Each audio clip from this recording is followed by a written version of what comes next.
Okay, I'll call the meeting to order. Ask if there are any apologies. No convener, no apologies. I move to the minute of meeting of executive of April 2018. I'm not sure if I need to declare an interest as a board member of the trust. It's a normal thing, you vote that answer.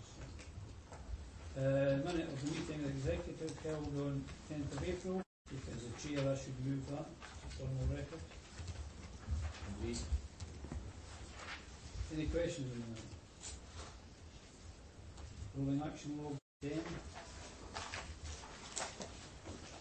Anything on that? Okay, so we're going with that. 5 is the audit committee, 9th of April. Thanks, convener. I'll speak to that if that's okay. Yep. As you say, this is a referral from the audit committee meeting that took place on the 9th of April. At that meeting, members considered an updated corporate risk management policy and framework. The updated document's attached here at Appendix 1. It's really an evolution of the previous version, which was agreed by Executive back in May 2016. The main changes are around roles and responsibilities and just making those a little bit sharper and clearer. I'd simply ask members to note the recommendation at section 2.1 and, if you're minded, to approve the policy. Thanks for that. Councillor Nicholl-John. Thank you, convener. I'm happy that we approve the recommendation. As Gordon has clearly indicated, that the roles and responsibilities, particularly around elected members and the officers and portfolio holders, has been clarified, and the risk register developed accordingly. And I'm pleased to see that it receives robust attention at the audit committee, and can certainly recommend this to committee. Okay, anyone else? I'd like to formally second that and reserve the right to come back in if required. Okay, anybody else? Fine, if not, then we'll just carry on to the 25th of April 2018, pages 28 to 128. Tracy? This is the standard referral report from the Joint Consultative Committee.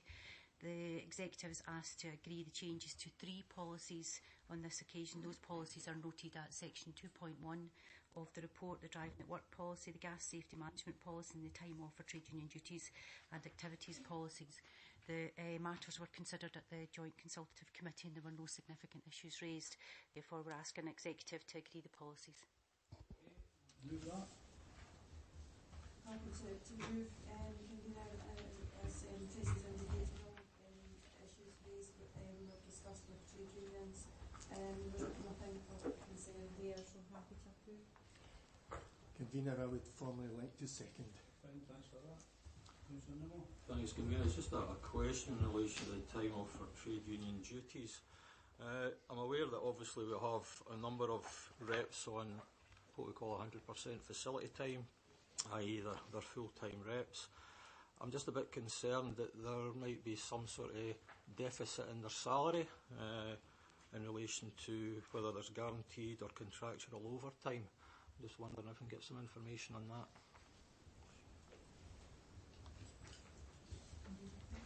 Any trade union taking time off for facility time would be guaranteed their normal salary. There should be no detriment to the individual. Right, so again, that includes any contractual overtime or guaranteed overtime? It would only include any contractual overtime as part of the contract.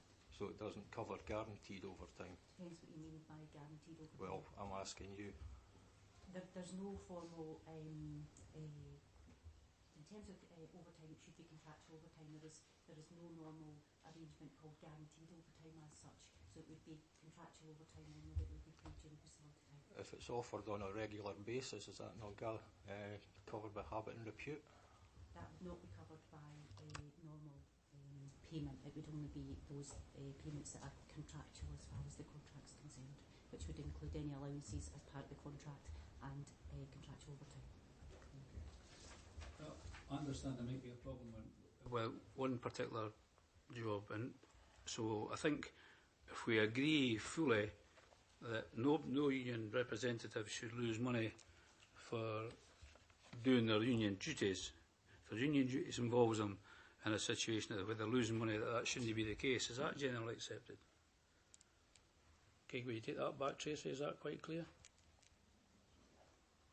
So just for clarification, are you suggesting that there should be an average salary paid for any facility type? I'm not suggesting anything. I'm just telling you that what the position is that average salary doesn't mean you can still lose money if you get your average salary.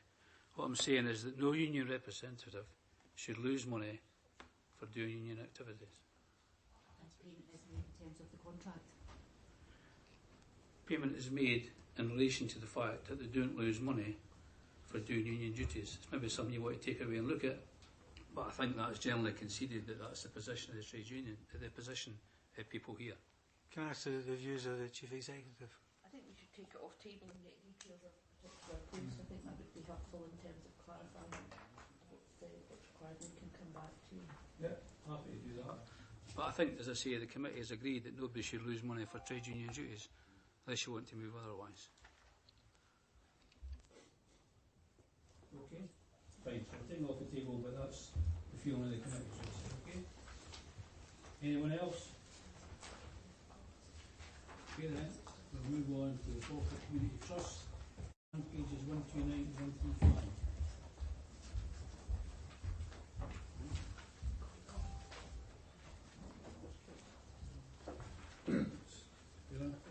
Thanks, Convener. This is an update on the report that we presented to members at the last executive. You'll recall that there were some issues about the timeliness of the report and the amount of detail that had been included in the report, or potentially the lack of detail. So I supplemented the report that was presented last time, particularly in paragraphs 3.5, 3.6, 3.7, where we set out the consultation process that the Trust undertook in developing the plan, from a draft, consulting with a number of local and national organisations, incorporating the comments that those organisations, including the Council, provided, and then redrafting the plan in the final form that it's presented today. I think the plan covers all the issues that were raised, and there was a response given to all the organisations on the comments that were received. I understand that there was further meetings with some organisations, or tried to be organised, that still had outstanding issues, and they potentially can be picked up by Leslie. The other additional paragraph also is in section 5, is about monitoring implementation. And members were concerned that in approving this plan, how are they being cited on its progress and indeed the impact that it was making. So we've agreed with the Trust that the performance report that is presented to Scrutiny Committee will include a section on updating members on not just this delivery plan, but also the Inspiring Active Life strategy and other delivery plans such as the library arts and physical activity plans. And it will be through that members will be kept abreast of progress. The performance indicators and benchmarks will be incorporated as part of that report.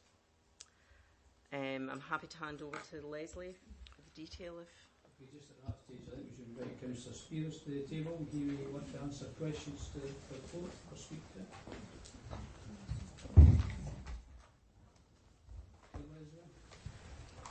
Thank you, Convener.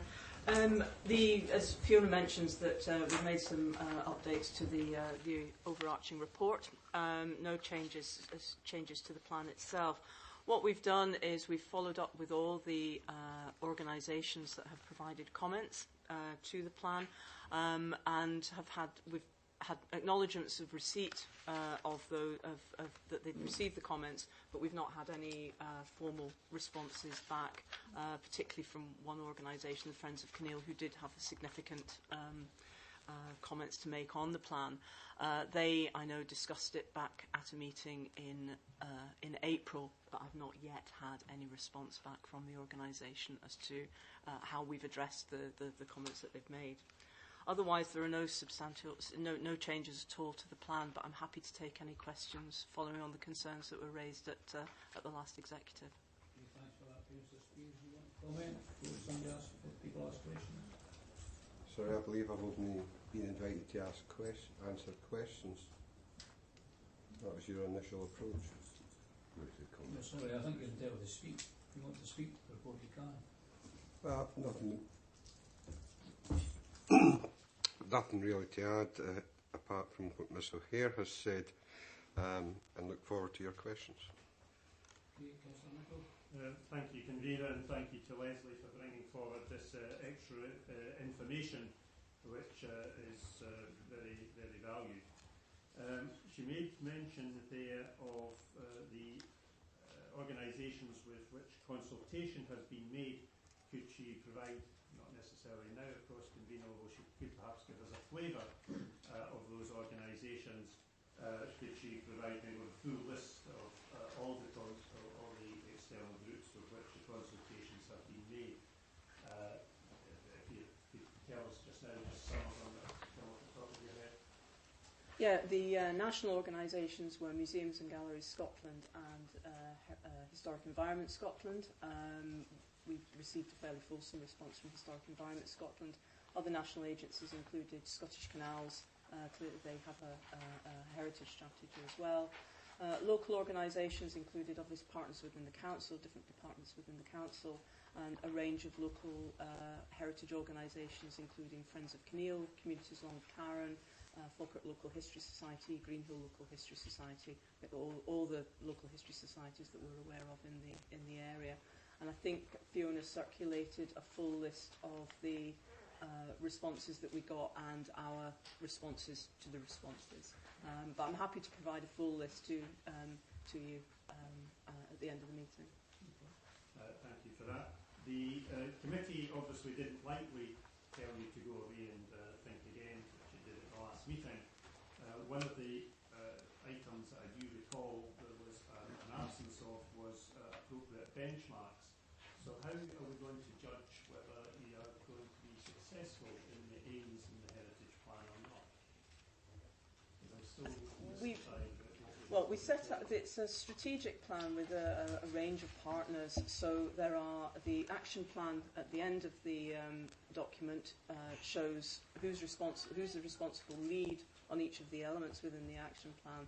And so what we're doing is drawing together a range of activity. The Trust is the overarching, is the lead, being the advisor to Falkirk Council on all matters heritage. But some of the projects set out in the action plan will be led by other organisations, be that Bowness and Kinneil Railway, Scottish Canals, other local history organisations. What we've tried to do is draw together the range of heritage activity that's going on in the area, with the aim of trying to create a more coordinated approach to how heritage is delivered in the area. So the action plan sets out a range of outcomes that we aim to see, and as Fiona's just mentioned, we'll be bringing update reports to the scrutiny committee on how progress is being made. We can obviously only comment on our own success or otherwise in leading projects, but we can also provide commentary on other projects that contribute to the plan. I know, Convener, it's not a direct responsibility of the Trust, but the heritage can play a great part in helping economic development. You go to many towns throughout the country and you see them working hand in hand, the local history societies with heritage, and can be a great boost to economic development. And I'm just wondering if one of the people that Leslie has been consulting with is our own economic development team, to see how heritage can play a part in helping regenerate many of our communities. Yes, economic development team have been one of the consulted. We've also worked closely with Economic Development Planning and Environment Unit to develop the Great Place bid. We were successful. We led the bid, but we're working in partnership with colleagues in Economic Development, Planning and Environment, plus Central Scotland Green Network Trust and Scottish Canals. And we were awarded just under £500,000 at the beginning of the year. And the aim of that project is to draw together a range of heritage activity.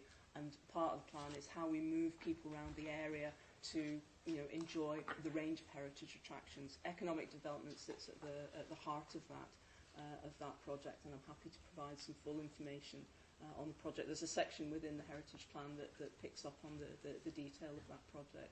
But I think that's a significant amount of investment which is hopefully going to help engage more local organisations and individuals in kind of community stewardship of heritage, but also have a significant impact in terms of developing the visitor appeal of the area. I can also expand on that. I know personally as the portfolio holder. Sorry? All I was about was to conclude, convener, by thanking Leslie for this. I think this adds greatly to certainly my understanding of where the Trust is going in regard to its heritage plan, and I'm particularly heartened by the recognition by the Trust that heritage can play such an important part in the economic regeneration of the area. So for once, I'm quite happy to do it. Thank you. Thanks for that. Just before Mr. Spears comes in, does anybody want to move this? Councillor Coombs has moved it. Do you want to second it? I'm more than happy to second the proposal, and it's unfortunate that Councillor Nicholl hadn't taken time to read the plan, otherwise he would have known about the economic development aspects and that was working at hand in relation to that and the previous report, because it was detailed within that and there has been significant evidence of that in moving forward. Yeah, I would like to try and get through today without quite a tell to do that, without kind of name calling or backbiting or whatever you want to call it. Let's just stick to the particulars of the report.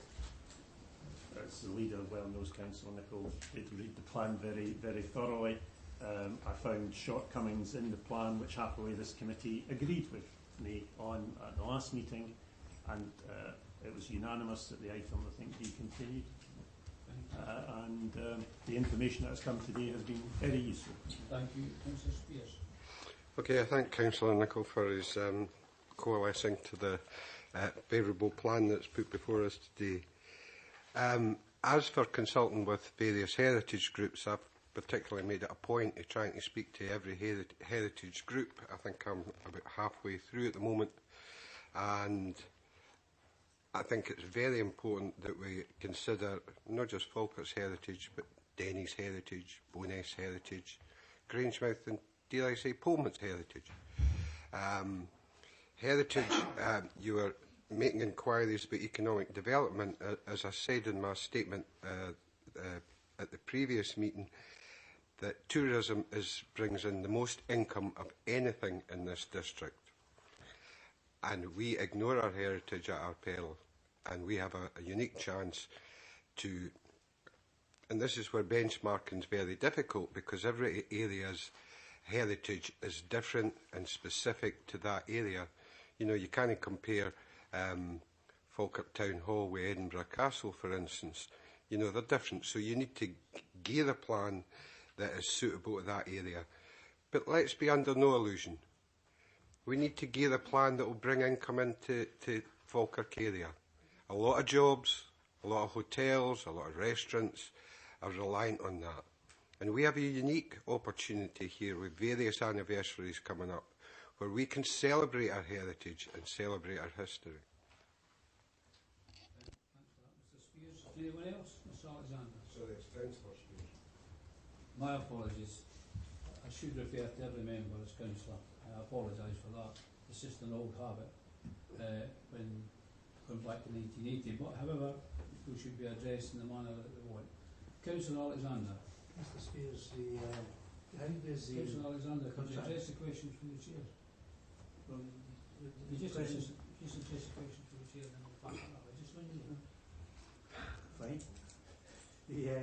Through yourself, convener, this question for Councillor Spears. Yeah. Councillor Spears, how does this plan sit beside the council's own heritage and buildery plan? Well, this is a more strategic plan. There's a lot of different synergies in this, because a heritage plan doesn't just cover everything that's covered in here, but our own heritage plan is a lot more specific in the history of this particular area. But the two plans working in unison should cover the full gambit of what the heritage plan should cover. The economic development was highlighted her contribution with regards to the importance of that aspect of the plan. Can I ask how we were taking advantage of, for example, the current publicity that is generated through Outlander? Well, I'm afraid to say we had this opportunity some time ago with Braveheart, and we could have capitalised to a greater extent. But there is Outlander trails, there is a great deal of interest being generated, and there has been a lot of visitors to the area on that. Our heritage plan was just passed some 3-4 months ago, and the work on that has begun. I recently visited the Visit Scotland exhibition, where we pushed it greatly at that particular exhibition. These things just don't happen overnight, you know. We're doing various stuff, you know, with different societies to try and promote different events. And I know that we're, through the Falkirk bid, trying to achieve heritage money for a much older thing than heritage for St Andrew's Day, which hopefully will be a first, not just a first here in Falkirk, but in Scotland. I was recently on a trip to Nottingham and had my great privilege of celebrating St George's Day in that town. I'm not making a speech, I'm telling them how it affects economic development. Answer the question. Answer it more quickly, because times we are on. We've had a fair bit of time. Well, I think there's a full answer. This is the second time it's come to committee, and I know the committee members like a full response. We've had a fair bit of time. As far as I know, you got any more questions to ask? Well, if we're struggling for time, convener, then perhaps not. Okay, fine, thanks for that. I appreciate that. Councillor Coombs, you want to wind up? Just to say that I'm happy with the report, and there's no Malcolm. What's his name again? It's no Malcolm. Councillor Nicholl. Couldn't think of his second name, sorry. Councillor Nicholl says it's quite a full report, and it seems to have ticked all the boxes that weren't there. That suits the same effect for me this morning. Okay. Anyone otherwise minded? If not, then we'll move on to item 8, medium term increase to 160. Mr. Smeal. Thank you, Convener. Essentially, the medium-term financial plan should demonstrate how the Council's corporate plan is being delivered within the projected resources envelope available. This report represents a significant stage on the way to preparing a fully worked-up medium-term financial plan. By way of background, in Section 3, we refer back to the initial development of the medium-term financial plan back in June, and we very much made the point that we termed it not a plan but a picture, because it only dealt with one side of the equation, i.e. it dealt with the size of the gaps we were projected to face, but what it didn't address was the manner in which those gaps would be addressed, which is clearly a critical part of the exercise, and this report looks to take that deficiency forward. We also gave a commitment in the budget report in February to come before members in spring with an updated picture and embryonic plan, and this clearly acquits that.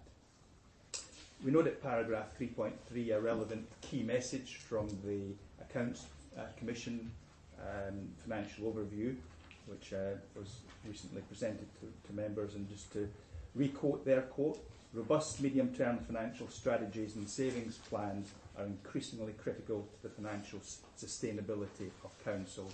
And of course, we also have the backclop of the best value follow-up and the clear need for the council to demonstrate its capacity to deliver.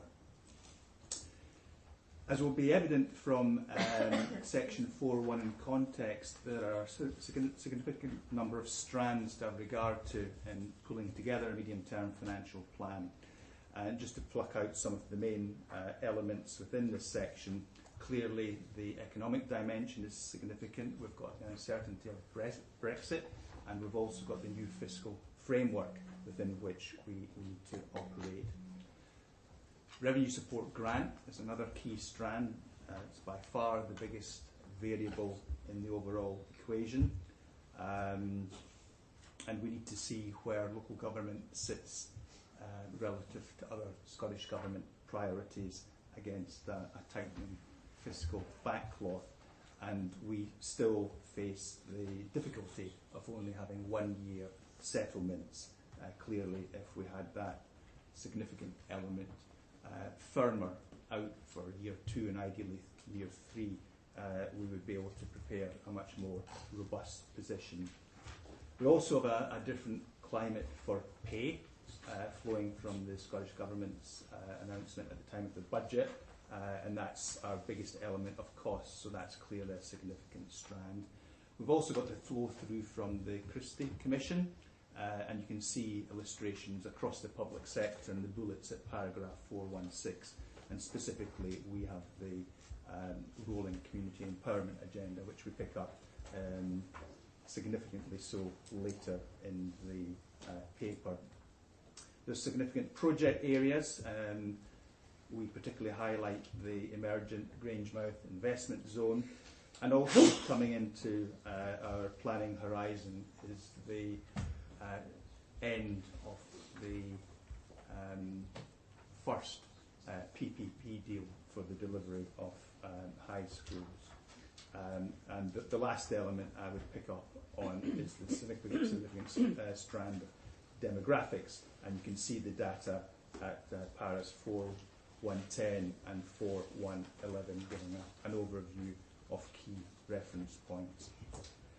So in section 4.2 we've prepared updated projected budget gaps, and because there are so many variables in the equation, over time these will change, but I think what's set out there are robust estimates of what we think we face downstream. As we did in June, we major on a base or most likely position, but we also, as part of scenario planning, develop outliers, an optimistic one and a pessimistic one. The table at para 422 shows the baseline, and with an aggregate expected gap of some 60 million to be encountered over the 5 years of the plan. As I note at para 423, it's also important to recognise that those gaps already reflect the assumption of a 3% rise in council tax. So that's not a card still to play, that's factored already into the figures.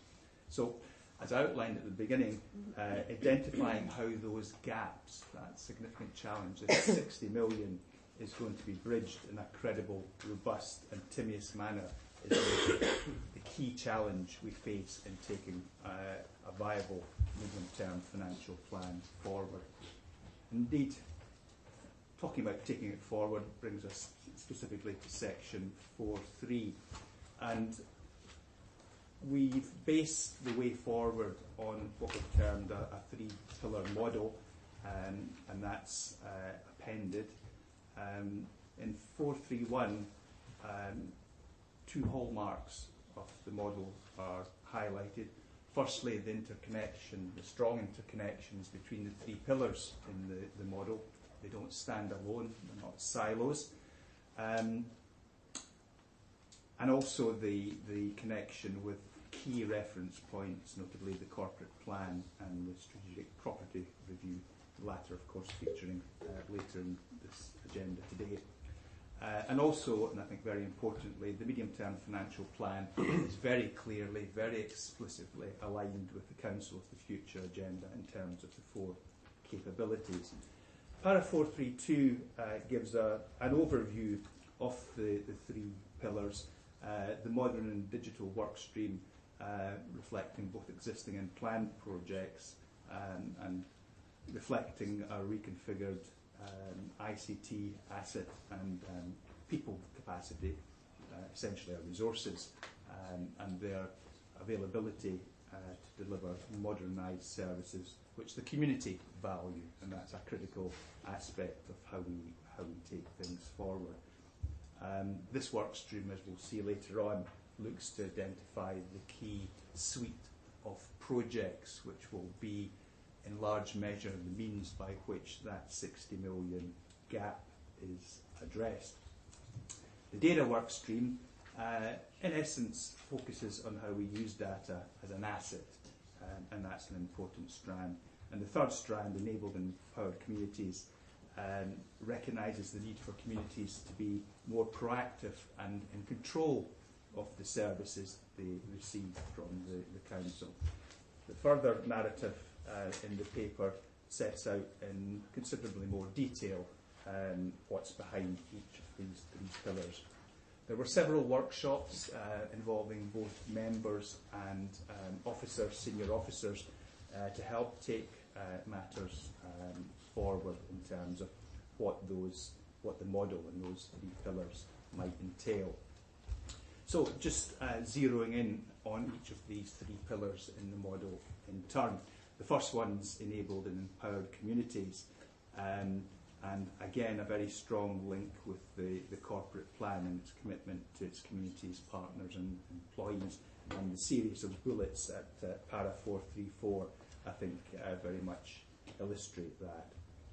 An important part of this change agenda is the relationship with individuals, communities and partners, and again this fundamental recognition that we must acknowledge the needs and requirements of what our communities actually work, and work collectively and collaboratively with partners to help deliver that. A key dimension in this work stream or pillar is the framework of locality planning, which gives us a structured manner in which this part of the model can be taken forward. Participatory budgeting is another significant strand here. In terms of modern and digital, paras 4.3.13 on, as that opening paragraph says there, this may reasonably be regarded as the workhorse pillar or work stream, because, as I touched on earlier, this is the area where we will be looking to identify an array of projects which will be geared to flush out savings of the magnitude required to address a budget gap over 5 years of some 60 million. At 4.3.14, flowing from the workshop, we set out a suite of potential projects that were identified, but they will all need further work to establish whether indeed they have the requisite credentials, primarily in terms of their capacity to deliver significant savings.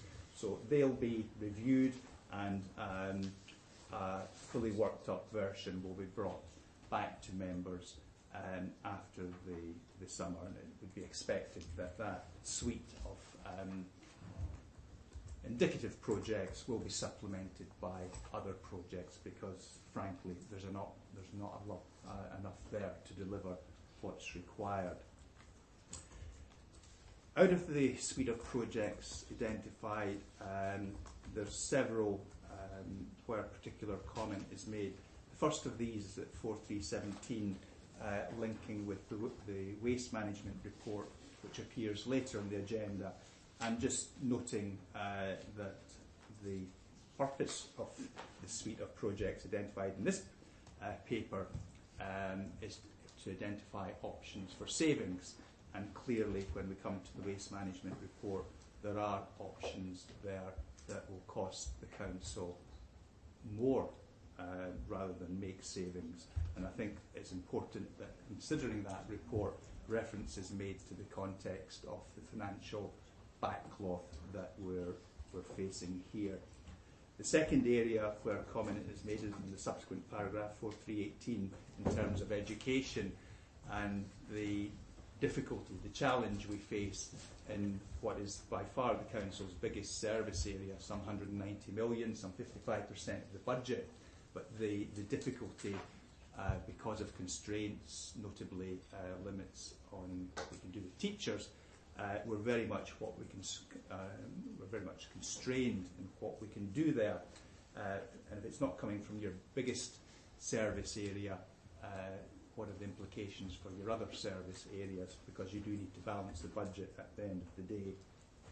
The third strand our project area that's mentioned here is with respect to Falkirk Community Trust, and as members will be well aware, there's a review of the trust live at the moment, and this paper just looks to draw linkages with that review in terms of the need to make significant savings in what is the Council's biggest area of discretionary spend. And you can see at para 4320 in the bullets there some sense of how that might best be taken forward.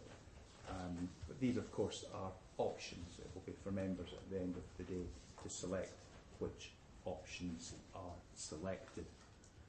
The third pillar, our work stream, is data, and that pillar is summarised in the 3 paragraphs from 4323 on.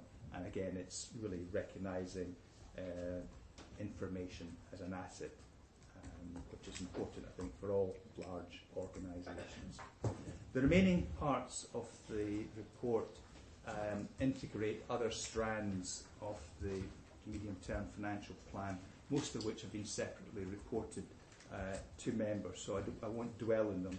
The first one is section 4.4 with respect to reserves, though I will pick up a couple of points there. The first one is in the very first paragraph there, 4.4.1, and the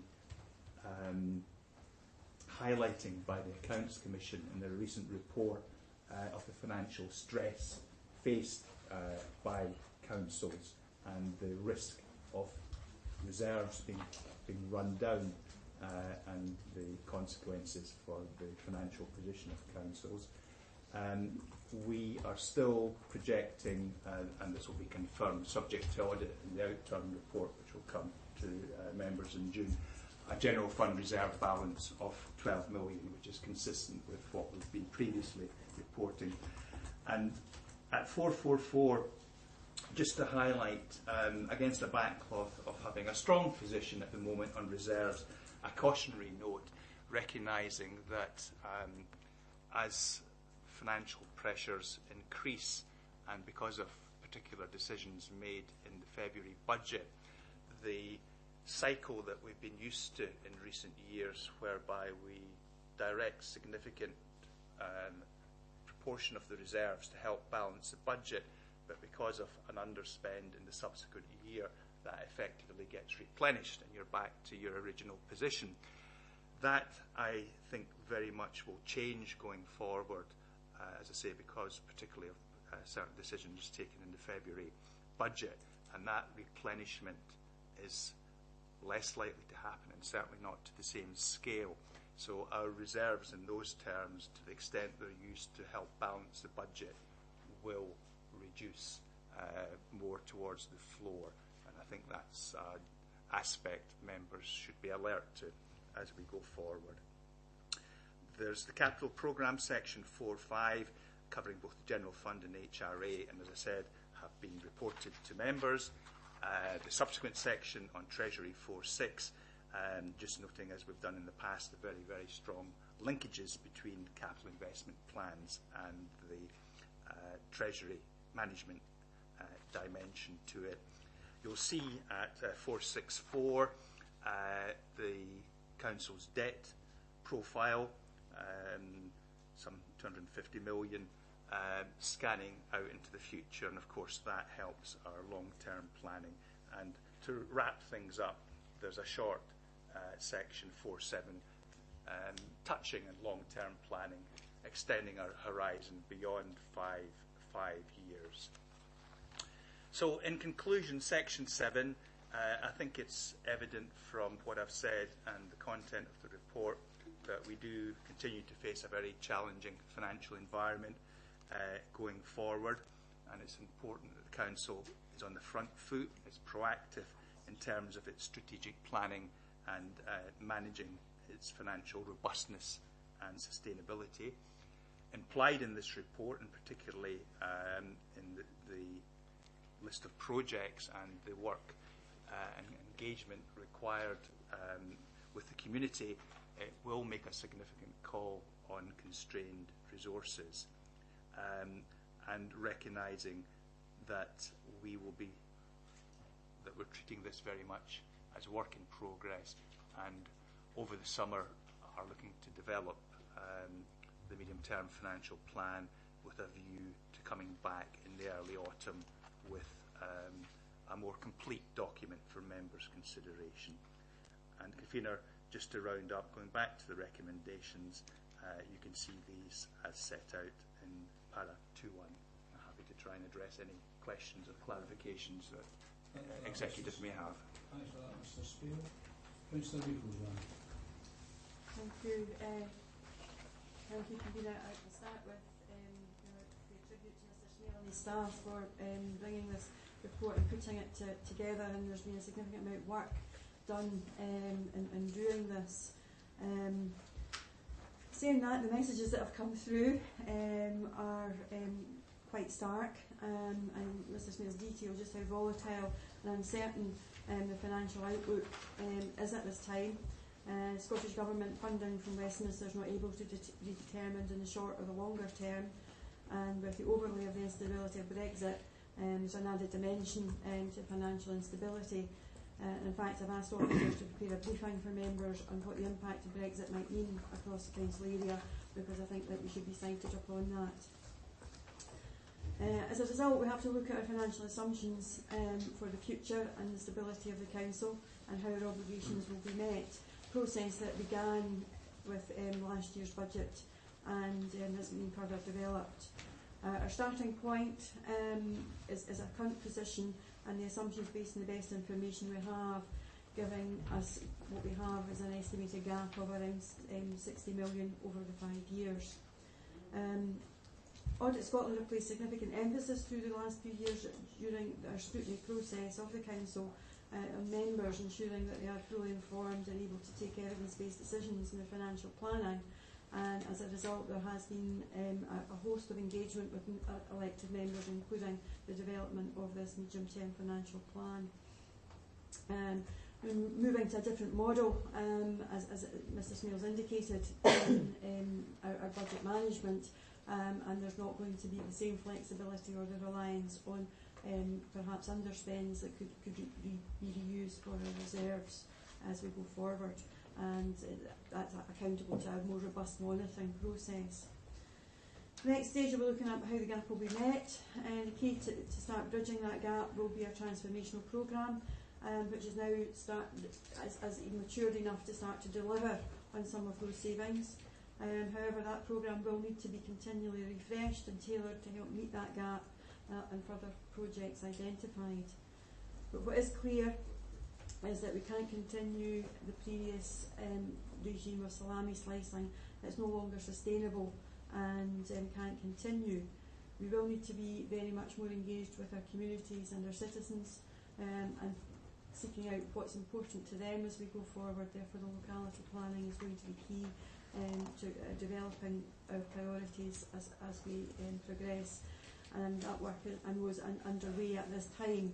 And as I said, this is our base point for this year and for our 5-year plan, and I look forward to, in some ways, look forward to seeing some of the details that come forward for our autumn, and will be part of our regular budget monitoring and our medium-term financial planning.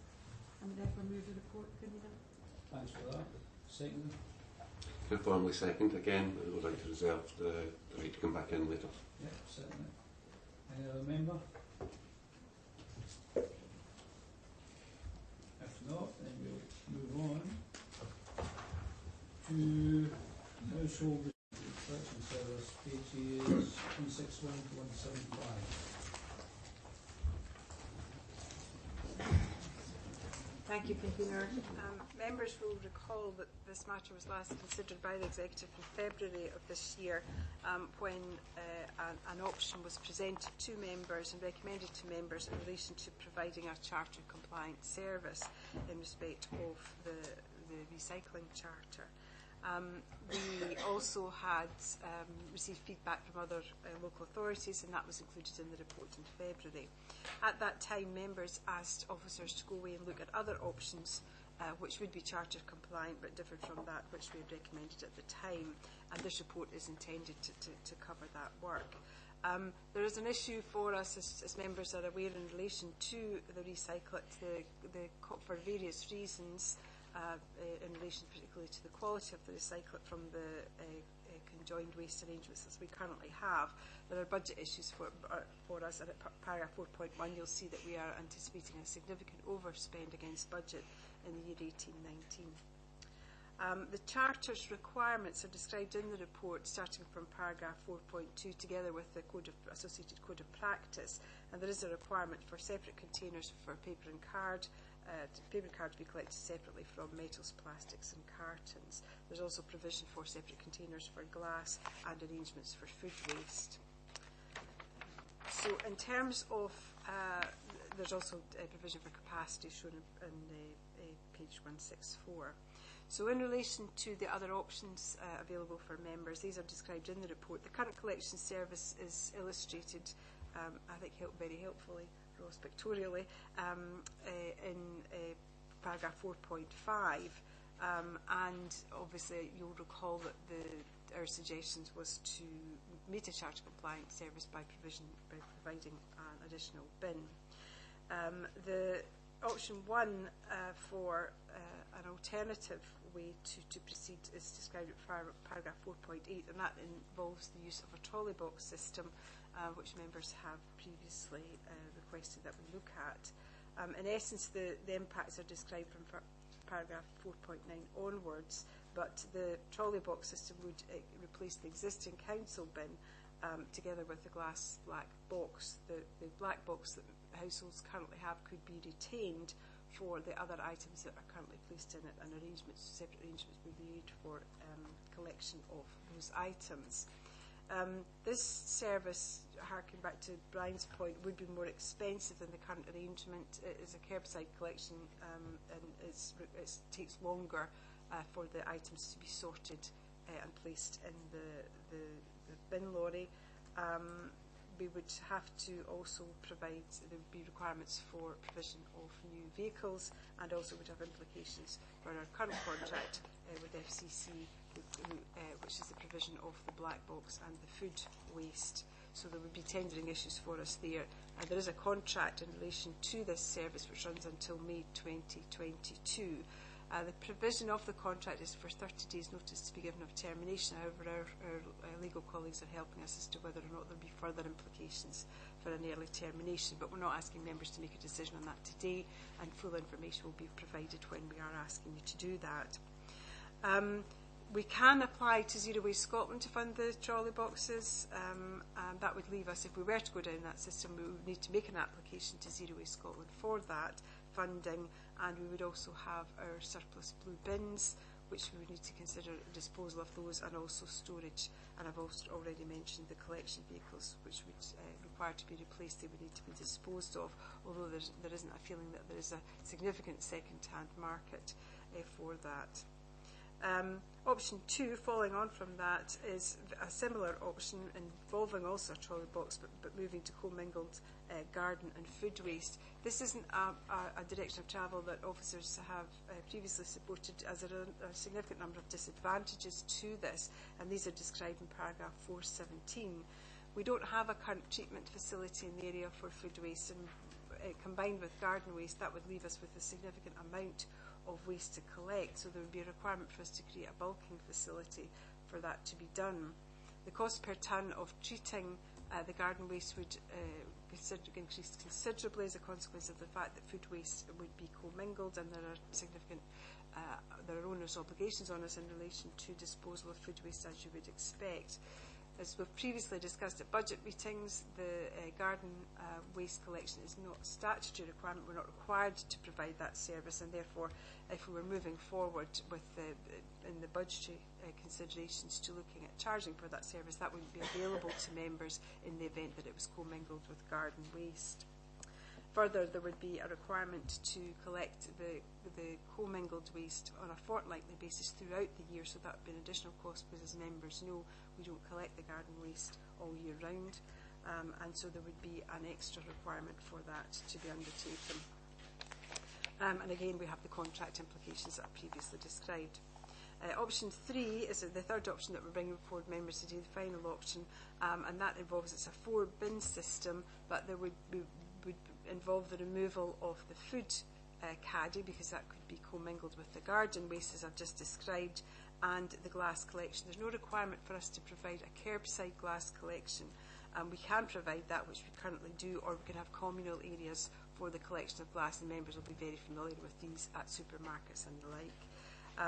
So there would be a requirement for us to create further facilities for these community collection of glass, and that's described in the report from 420 onwards. We would need to find alternative arrangements, as we've previously said, for the collection of AHP and the waste electrical materials. And in this option, and this is a very unusual thing for me to say, this option will actually cost less than the previous arrangements are, but we obviously that has the drawbacks of the commingled garden waste that we've previously touched on. Paragraph 424 describes how other local authorities are approaching this in relation to local authorities that have four-wheel bin collection arrangements, and at 426 there are recycling points currently used in a number of local authorities other than a curbside collection. So none of these is something that's unusual insofar as other local authorities do this. In Section 5 of the report, we touch on the deposit return scheme. This is something that's currently being pushed forward by Zero Waste Scotland on behalf of government, and we're working with, as you would expect, COSLA and Zero Waste Scotland to understand how that will impact on the arrangements that we require to make.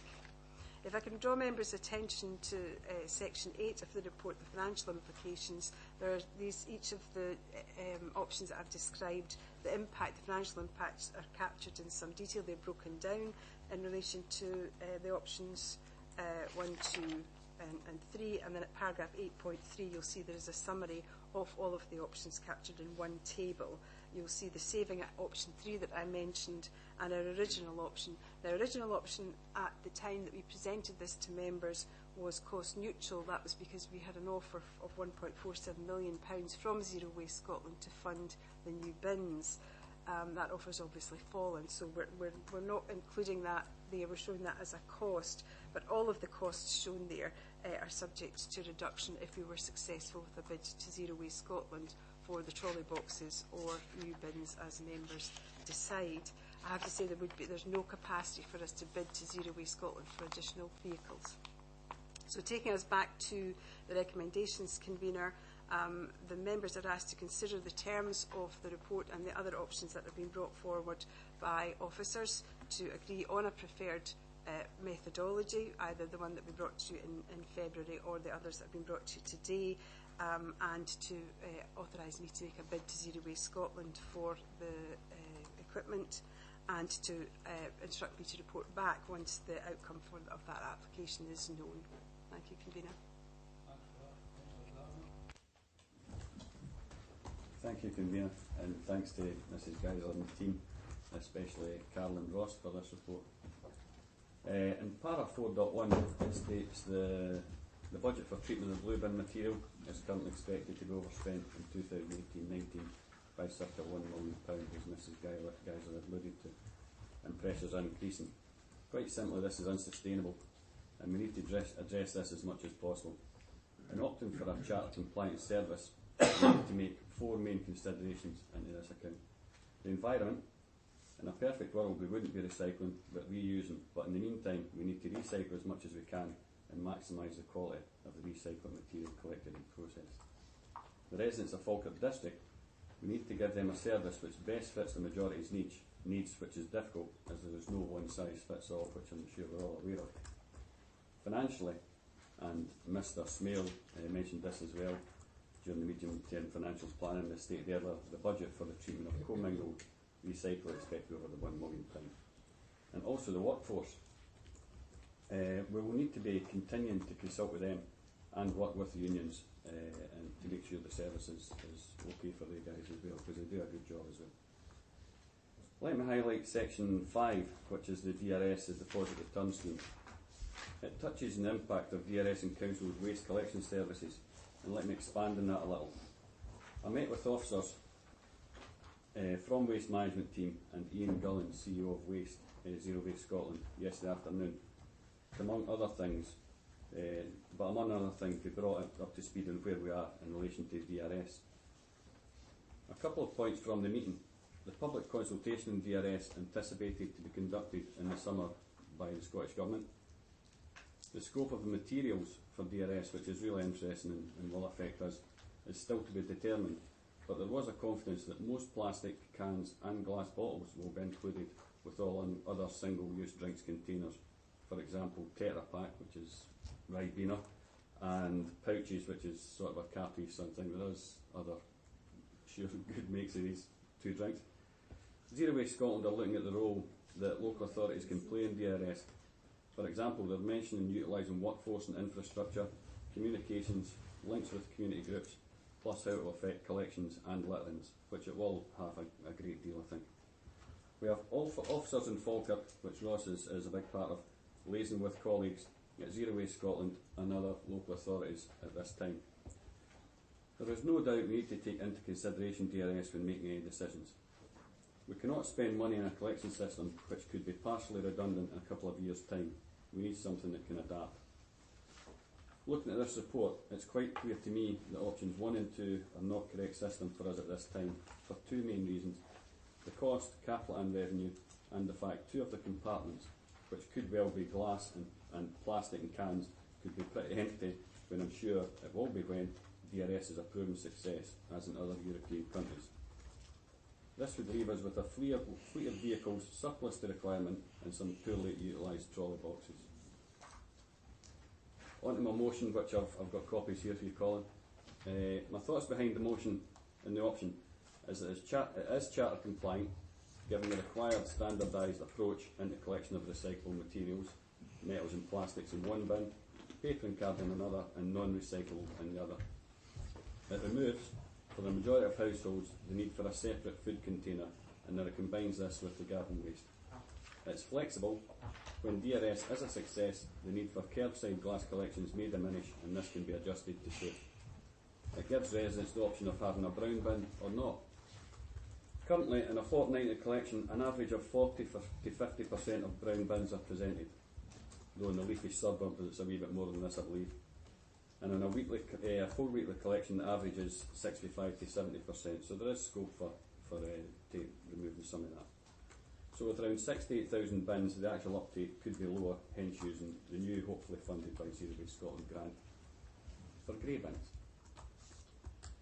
So with this in mind, I'd like to move that. Accept recommendation 1, replace recommendations 2 and 3 with the following. Instruct the Director of Development Services to undertake an analysis of a further option, described pictorially below, and report back to the Executive on the implication of this option. Further to request that she provide members at the same time with an update and proposals for the introduction of a deposit return scheme and how this might affect curbside collection services moving forward. Thank you, Convener. Thanks for that. Just before we get settled, I think I settled there first just to see you can second and come back in and have a recess to look at this. I'm happy to formally second. Okay. Happy to have a recess. Quarter an hour or more if required.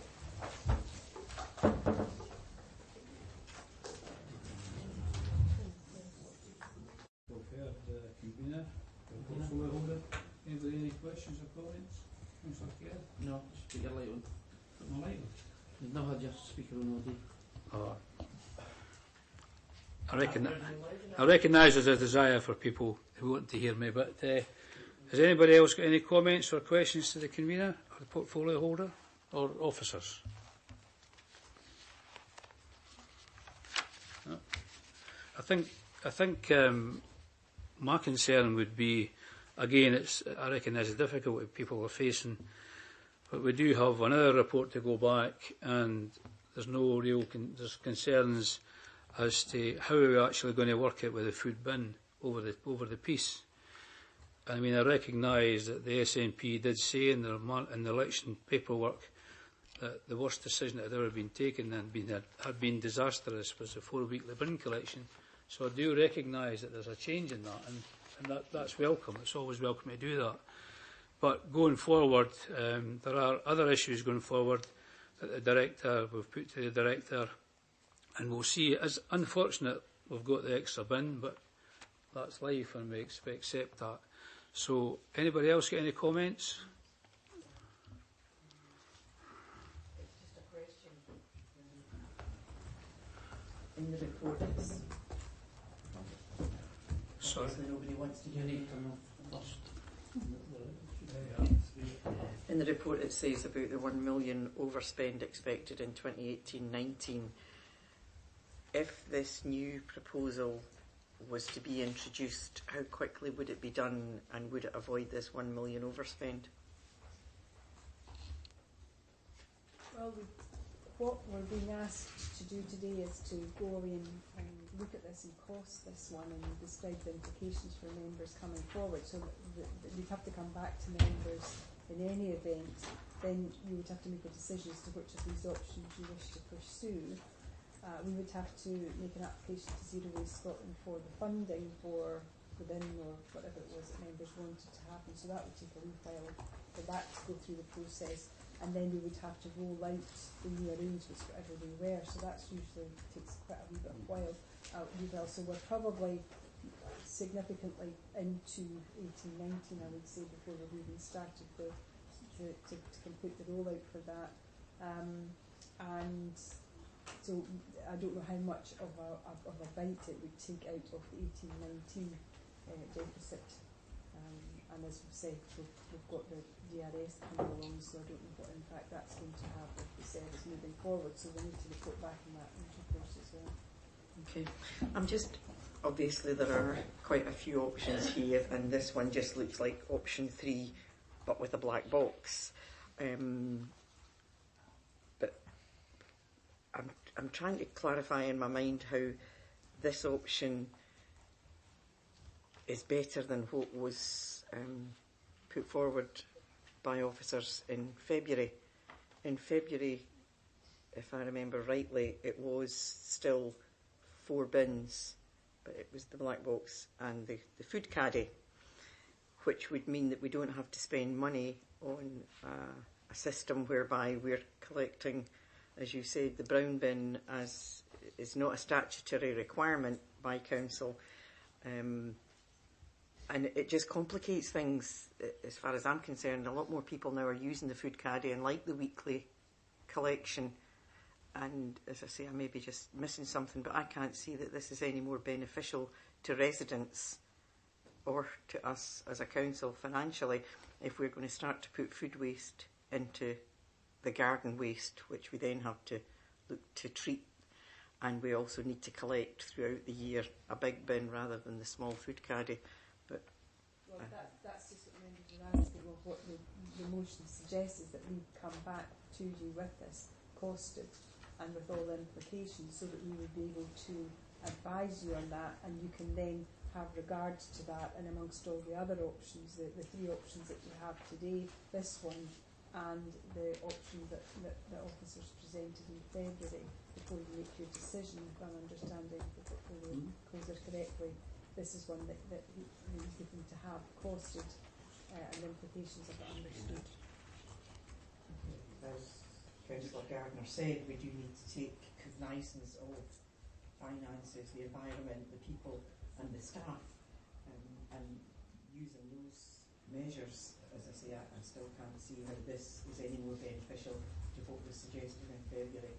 But we'll wait and see what the costing says.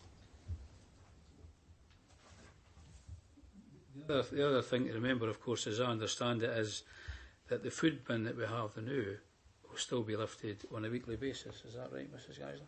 If we are having a separate food waste collection, it has to be weekly. For capacity. For the purposes of capacity. Yep, so if you've got a grey bin now, you put that out weekly. If you wanted to put the food in with the garden waste, that would get lifted fortnightly. Well, these are the things that we're really going to have to get in underneath for the purposes of Yeah, but that's what it says here. reporting back to members. That's what this option. So you could, in theory, in the winter time, have a new big wheelie bin with 2 weeks food waste in it. Yes, if there's no garden waste, that would be. Or you could, and still in theory, I'm not trying to be difficult, I'm just trying to get it through my head. So you could, in theory, keep your wee grey bin and just put that out every week and it would still get collected. Yes, because there are certain people who won't have a green bin because it's an option. Yeah. But of course that'll come out again, that'll be all refined when we come back. Okay, anyone else? It's okay. Regarding, I don't know if it's time of change for the brown bin being paper card.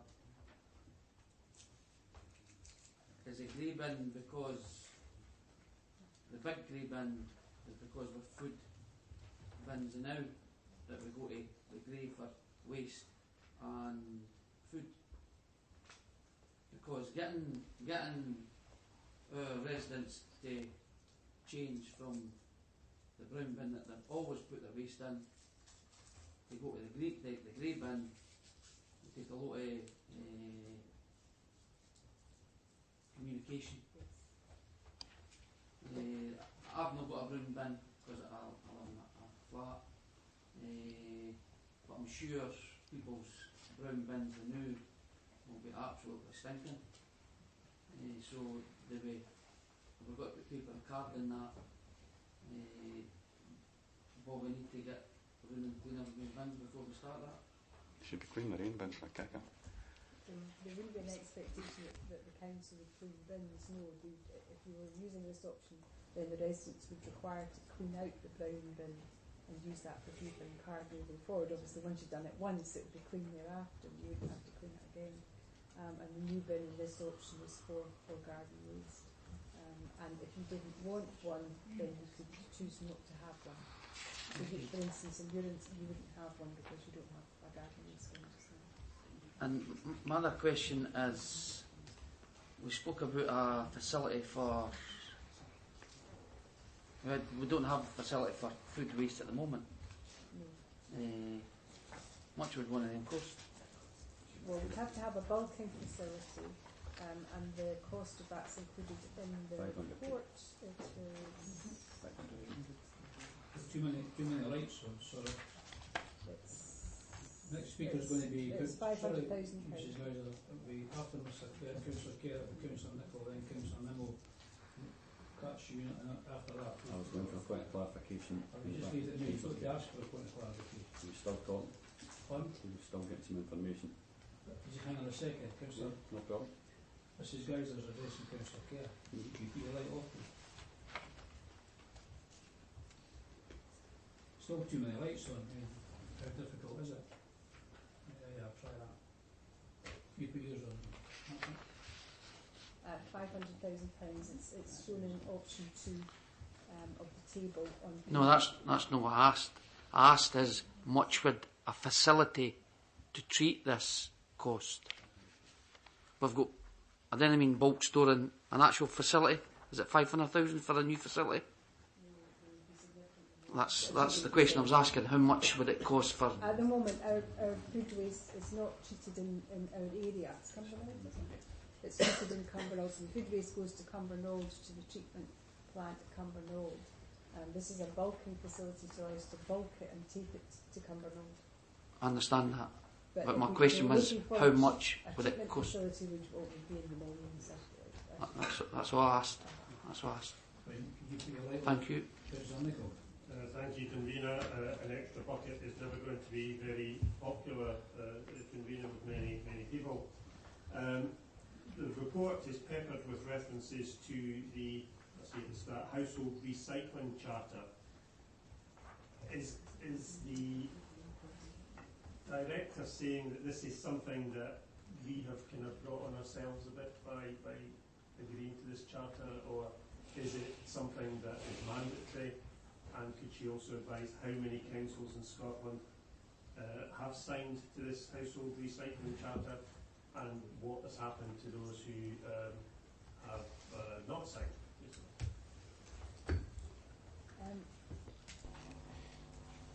Participating or being a signatory to the Charter is a voluntary arrangement. I stand to be corrected, but I think 31 out of the 32 councils Oh, 26, yeah, I'm correct. 26 out of the 32 councils in Scotland have signed up to this charter. There is a view amongst people in the know that there's a prospect that this could become a statutory requirement, but it certainly isn't a statutory requirement now, so there'll be no penalties for us not to sign up to it. But part of the reason that we are looking to have a charter compliant service is really a financial reason, and that's to separate the paper and cards from the other recyclates to improve the quality of the recyclate that we have for the purposes of being able to reduce our costs, our processing costs. I always like when Falkirk Council's a trailblazer, but sometimes we've got ourselves too far ahead of the game. But I'm satisfied in hearing that the vast majority of Scottish councils have signed up to this. So it's something that we're obviously going to have to live with, convener, and it's just trying to find the best way out of this situation. And certainly the proposal that has come forward from the convener there does bear further scrutiny, and I've no problem about that going forward to be costed and coming back at a later meeting together with the other options. Thanks for that, Councillor Miller. Thanks, convener. It was mentioned earlier on about the cleaning of the bins. Now, I'm just wondering why a resident would want to clean the bin when it doesn't actually belong to them. I know there's companies that go about and pressure wash certain bins, but there's no compulsion on residents to actually do that. No, there isn't a compulsion, but if you were using a brown bin for paper and card, it needs to be cleaned out if it's previously been used for garden waste. Otherwise, how are you going to enforce that? Well, we can't enforce it, but there would be issues of contamination. I think a point made earlier on, it was maybe by Councillor Kerr, about communication is going to be really critical here in terms of any rollout of any of these, and that would have to be part of the communications strategy in the event that we moved forward with this option, this new option to be presented. We're not asking members to do that today. We're just asking. The motion is to have this costed and come back with implications, and that would be one of them that would be included in my report. Councillor Gardner. Councillor Gardner, you stand up for that. Mr. Alexander, Councillor Gardner asked to speak for a point of information. I'll Dave throw somewhere up on board, please. Put your light off, please. Yes, certainly. Thanks very much. Councillor Gardner. It was actually a wee while ago, and I've kind of forgot what the point of clarification was for Councillor Kerr. I apologise. About the plant, maybe? No, it wasn't about the plan, it was about previous to that, I can't remember, but it's okay, I'll speak to you later about it anyway. It's fine, it's coming back to the committee anyway, so we'll get more clarification by then. It probably was changing the colour, and it was the fact that it gives residents the option if they want the garden waste bin or not, because there's a lot of people out there that have maybe got the garden waste bin, they don't use it much or they don't use it at all. 68,000 out there, and it says that the uptake of 2 weekly is only 50% that actually uplifted. So there is a bit of a scope and a bit of leeway in there, I think, but we'll maybe find that out when the report does come back with some more information.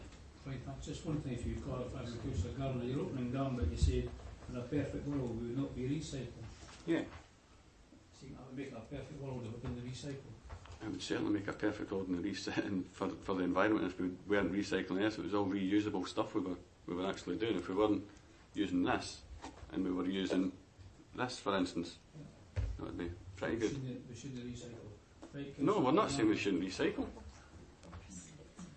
You're twisting people's words. Oh, and you said that you didn't want. Councillor, I'm going to just stop you for a minute, and I'm going to say this. I've got the floor. You've not got the floor, so I'll give you the floor. And I'm going to say this to you. I started away today by saying they back buying any of the usual stuff. Let's just stick to what's happening. Exactly, convener. Just abide by your own rules. I'm still speaking, Mr. Alexander. I had the floor. You've not got the floor. You invited me to speak. Mr. Alexander, I'm going to just warn you, this once, don't disrespect the chair. You carry on with what you wanted to say. I have every respect for the chair. Right, that's I fine. have a problem with the person who's occupying it. But I have every respect for the chair. You have. No, I didn't hear. What did you say? I have every respect for the chair. What was the second thing I have you a said? problem with the individual who's sitting in it. Simply because simply because you should not Mr. be Garland, do you want to wind up? You should not be Do you there. want to wind up? If not, then we accept the proposal. Okay. Thank you. I'm all wound up. No, you're too late.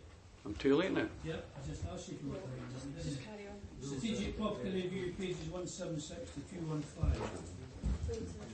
And I would caution members, and Mr. Alexander is very well aware of the rules, what will happen if I deem it that somebody disrespects You the chair. brought that on. Thanks You for brought that. that on. You know you did. When you go, right, carry on.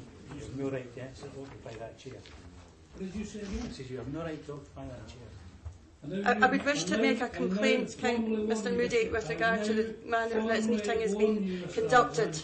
I do believe that the chair is abusing his responsibility. Just a second, Miss Councillor Miko John, you can come in next if you want. I am now formally warning you, Mr Alexander, if I get any more of that, I will move that you take no further part in the business. You will not disrespect the chair, whether you like the person in it or not. But that's your final warning, and that's at 8 minutes past 11. You're being warned as to your conduct in here. I would wish to make a counter complaint to Mr Moody with regard to your conduct from the chair, and I will be taking that up out with this particular meeting. No doubt you can do that. Thank you for that. We're now moving on. As I had said at the start. Mrs Geisler? Convener, yes, this is the latest report in relation to the strategic property review, also referred to by Mr Smale in his previous presentation of his previous report. The background to this report is that the Council obviously undertook a review of its accommodation, and that review report is attached as an appendix to this one. The strategic property review, as we've also mentioned already today, underpins a lot of the Council of the future aspiration to improve the way that we deliver services and to enable modern ways of working. The paragraph 3.2 of the report makes reference to municipal buildings. We've talked about this many times, and the need for a replacement for this building. And there's details in paragraph 3.3 in relation to the condition of the property. The review that I refer to takes an approach that works well with the Council of the Future Aspirations, and is split into two parts, one in relation to the front-facing requirements of the Council in respect of public access residents require, and back office and the civic HQ requirements. In relation to the front-facing requirements, if I can direct members to paragraph 4 of the report, you'll see there, we're very fond of our pictures these days in development services, there's a pictorial illustrating decisions that members have previously made in relation to our front-facing offices, and these are tied very closely with the localities model of delivering services, which we've also referred to a number of times. So we have the east locality already established in Grangemouth, the hub and the settlement spoke services already there. We have the development of the west locality hub in Cairnbank House, together with co-location of a number of public services, and the central locality hub. We're looking at Falkirk Library for that facility there. So these are moving forward. The settlement and the spoke facilities will be identified, and they will be implemented in due course as well. So that's progressing well. Colleagues of mine are working very closely with colleagues of within corporate housing services to deliver these various facilities.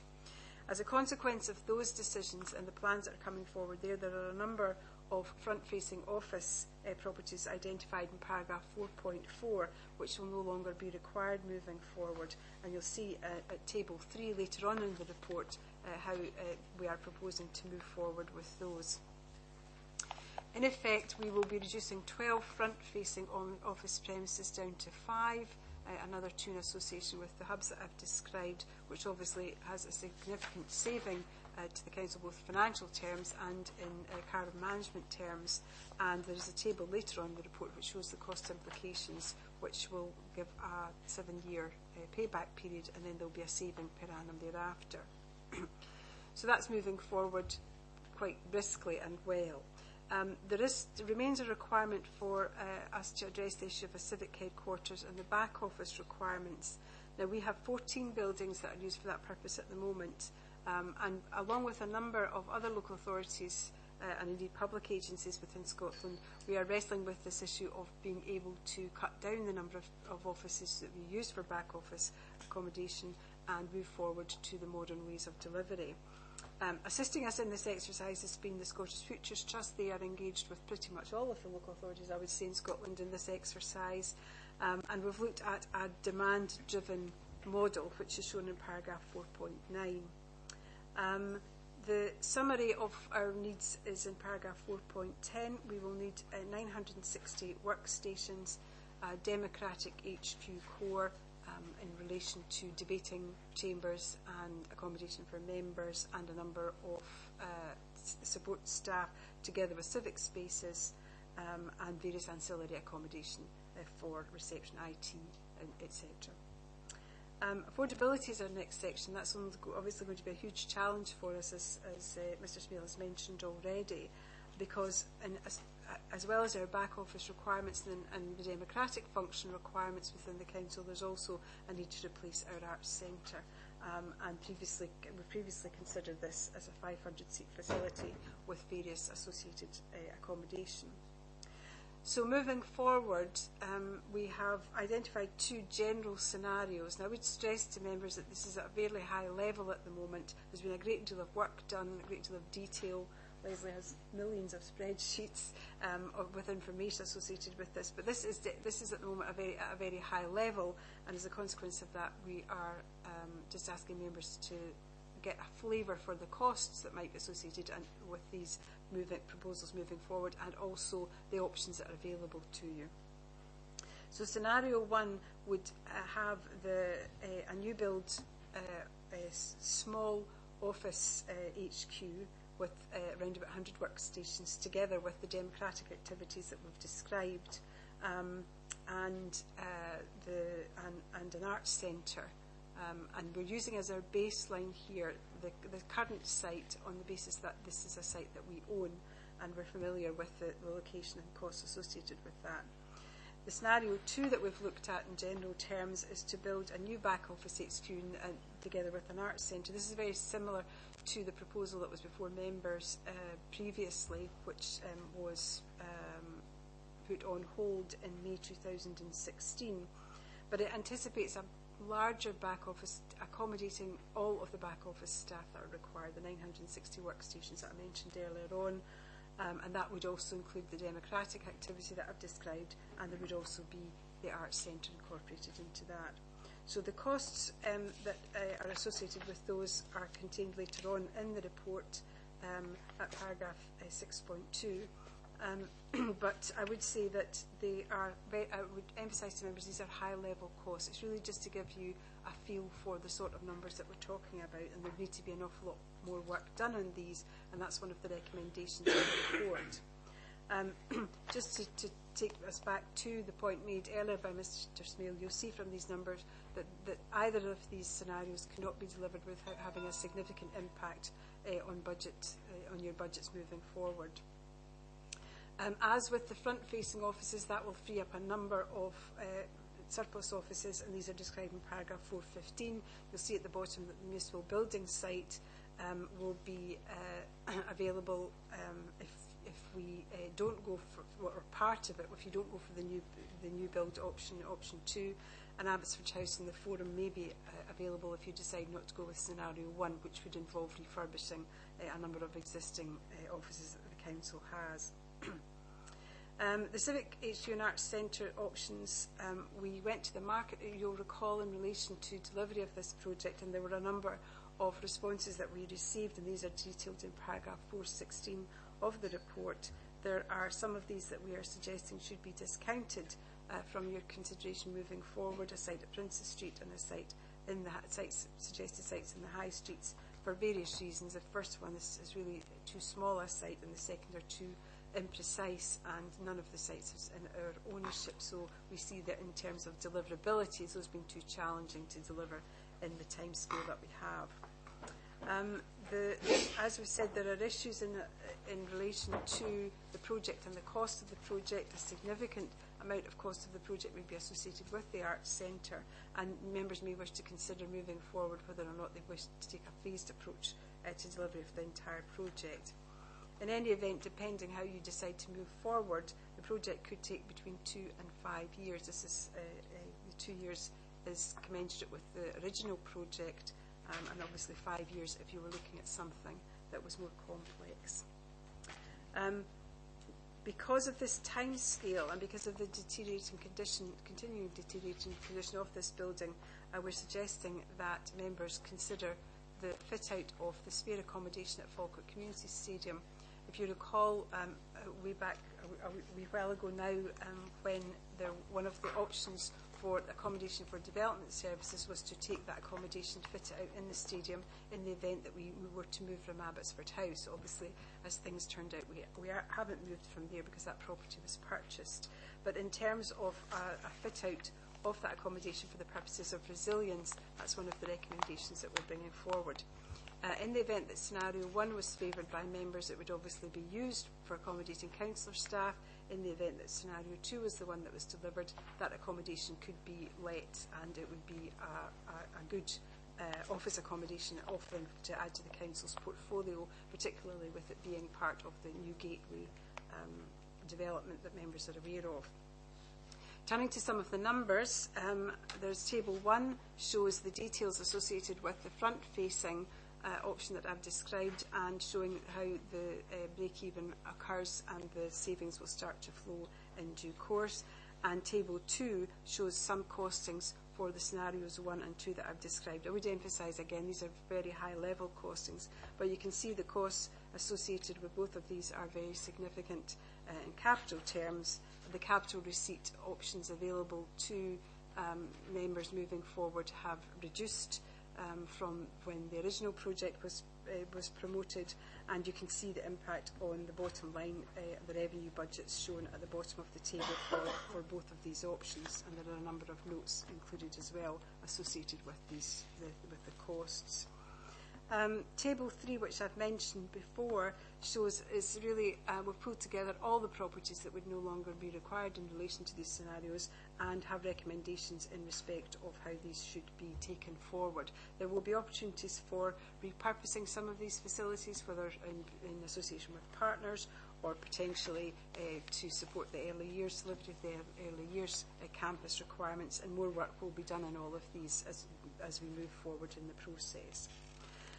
Conclusions, convener, are contained in paragraph 7, and really just is a summary of what I've said, and the recommendations are in taking you back to paragraph 2 of the report, are to note and approve the rationalisation proposals that are contained in the report, both in respect of the front office delivery of services and the back office, to look at more detailed option appraisal to further refine these costs of the scenarios that I've described, and to include looking at the options that came forward as part of the market testing exercise that we did, to include that as part of our consideration, and to further to fit out the vacant space within Falkirk Community Stadium at the cost of £1 million, which could be funded from the Strategic Property Review budget that we have for the purposes that I've described, and conduct an appraisal of any suitable town centre sites that we have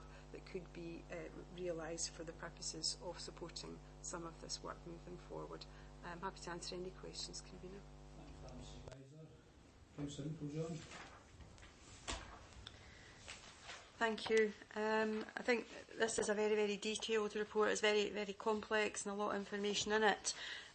So I do appreciate that members may well have a number of questions. It was put to the Strategic Property Working Group, so it's not the first sight that some have had of that, but again, it was highlighted that there was a lot in it, because we're dealing with both the front office and the back office facilities. I think it's important that we recognise that changes particularly to our front and back office accommodation that's contained within this report is very fundamentally linked to our transformational and improvement agenda.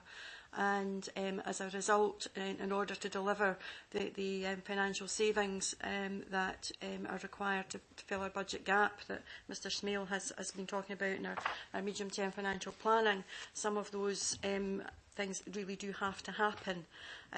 So I think we need to be mindful of that in this. So I would certainly propose that we continue with that programme as per the recommendations for Section 1 and Section 2. And turning to the potential for new build and the various scenarios, I'm very mindful of the comments made both by Mrs Geisler in relation to the condition of this particular building and the need for a resilience as a result. If there was a catastrophic failure, we would have nowhere to go because there is not a building large enough to accommodate everybody. So I'm sympathetic around the stadium. However, I am going to put a caveat around that and as a further suggestion as we go forward. I think we should have nothing off the table at this point in time. I think we need to continue to look at developing the options appraisal around the various sites that we do have at this site, Grahamson Calendar Square. But I would also ask, as part of that we look at a further scenario, which is similar to scenario 1, but we decouple the Arts and Civic Centre, which maybe could become an Arts and the Democratic Centre, and look at the refurbishment of the existing buildings. For example, having purchased Abbotsford House, with some investment within that building, I think the capacity for staff could be increased in line with our modern and flexible working programme. Similarly, I think some of the other buildings that we'd have, including the stadium, should be looked at to see if there's capacity to rehouse and remodel our workforce into those buildings and the new ways of working. So I think I would want to see a wee bit more information around that before we made decisions around the stadium, to see if that could be a model that could be worked on. And again, we then develop an option for the Arts and Civic Centre being treated as a separate project, and the accommodation capacity would then have to be reflected following the work on the existing buildings. And then obviously we would look to conduct the appraisal of the suitable town centre sites for disposal, as that would then feed into our financial modelling in order to be able to deliver all of that. So it is very complex, and I do appreciate that members will have a lot of questions. I don't think there's any decisions that are crucial here today, and I think that having further information, more detailed work being brought back on those would enable members to have a more informed view in going forward. I've moved that, yes. Again, keep it simple, formally second and reserve the right to come back in later. Anyone, any comments to make or questions? Somebody said the report was a bit confusing. What I've just heard from Cecil doesn't really clear my mind. I wonder if does she have it written down? I do have it written down in a bit of a clearer format, but I'm happy to read exactly what's here. In order to move forward a transformational agenda. Yeah, I think with respect. Yeah. It does have one or two scribbles over it, but if perhaps if officers want to take. No problem. You've got the scribbles, is it okay with that? Are you okay with it? I'll pass it over to.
would have No, been it's not happy. recess, it's just... I would have been happy to have read out what I've written, but might It enable seems people to. lengthy.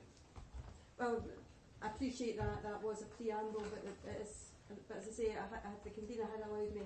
I could have clarified by reading out the. Well, the convener would have allowed you if it had satisfied our members. It will only take 5 minutes and we'll have it in front of us. So best to get the best information. I mean. Convener, I would certainly like it in black and white rather than just verbally. Yeah.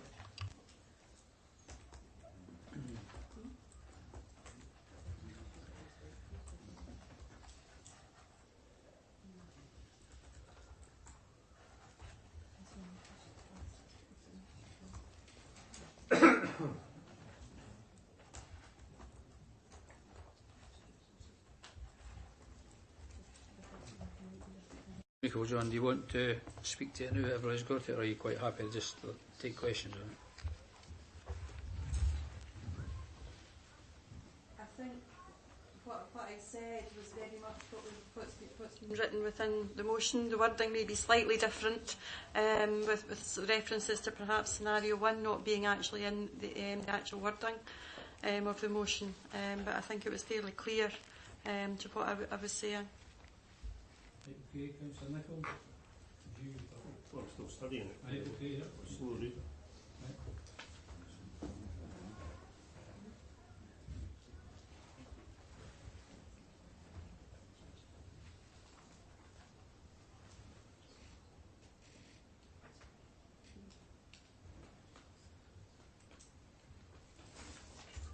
I do apologise, there was no pictures with this one.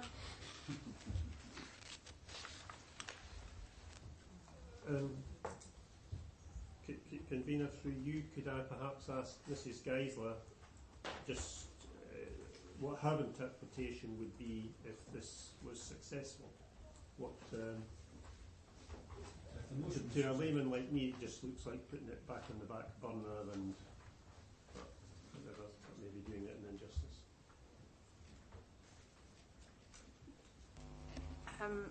Well, I think we're agreed that recommendations 1 and 2 are proposed to be agreed here, so we can forget about those.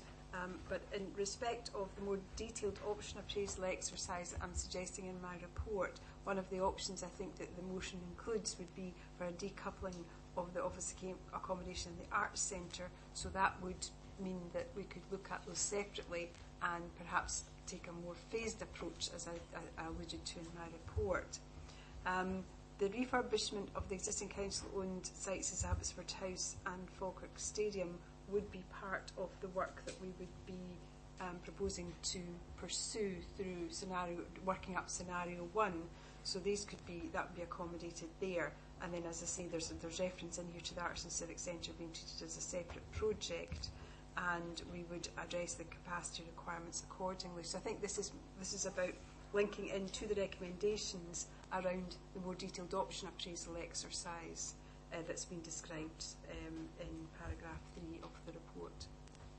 So what is her understanding of the status of this existing building that we're starting now?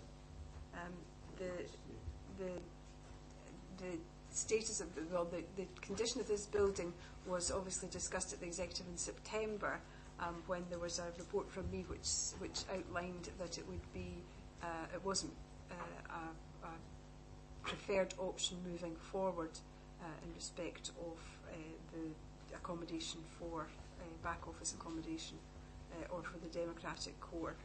So that would not be part of this option appraisal exercise that is described in paragraph 3 and is referred to in the motion.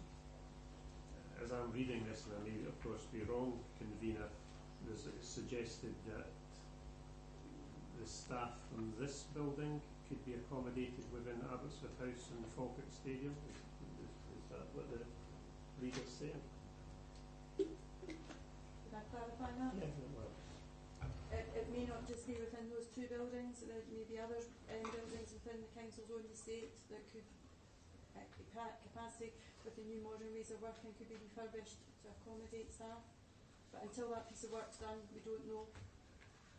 And through you again, Convener, could the leader tell us what this building would then be sold, or what's the future of this building? that would be for members to decide, but that would be part of the recommendation pie. You see, Convener, I seem to remember a sense of deja vu here, because I remember options such as the refurbishment, indeed not only of this building, but which I accept is not a part of this proposal, but of Abbotsford House, and looking at chucking the trust out the stadium and using full office capacity there. These have already previously been looked at, and in the dim and distant past, Convener, I thought they were, for various reasons, rejected at that time. Perhaps the director has a better memory than I have, but I'm certain that they have been looked at in the past. Yes, that Councillor Nicholas, correct through you, Convener. When we did our option appraisal way back to get to the settled position at that time, which was the new build option, we did look at refurbishing or looked at alternative sites. One was the Gateway location, one was the location at where Abbotsford House is. And these weren't favoured. The favoured option at that time was to move forward with the new build option, which members decided to shelve or hold on to in May 2016. So these are options, but we're really having to revisit some of the options. The scenario one that's described in the report isn't something that's been before members before, and its purpose is in an effort to reduce the costs associated with delivering this project, because as you'll see, our original project from May 2016 was proceeding on the basis of an overall cost envelope in which it could be accommodated. That's no longer the case, and so the scenario one is emerging simply associated with cost reduction proposals. Just going round in circles on this project.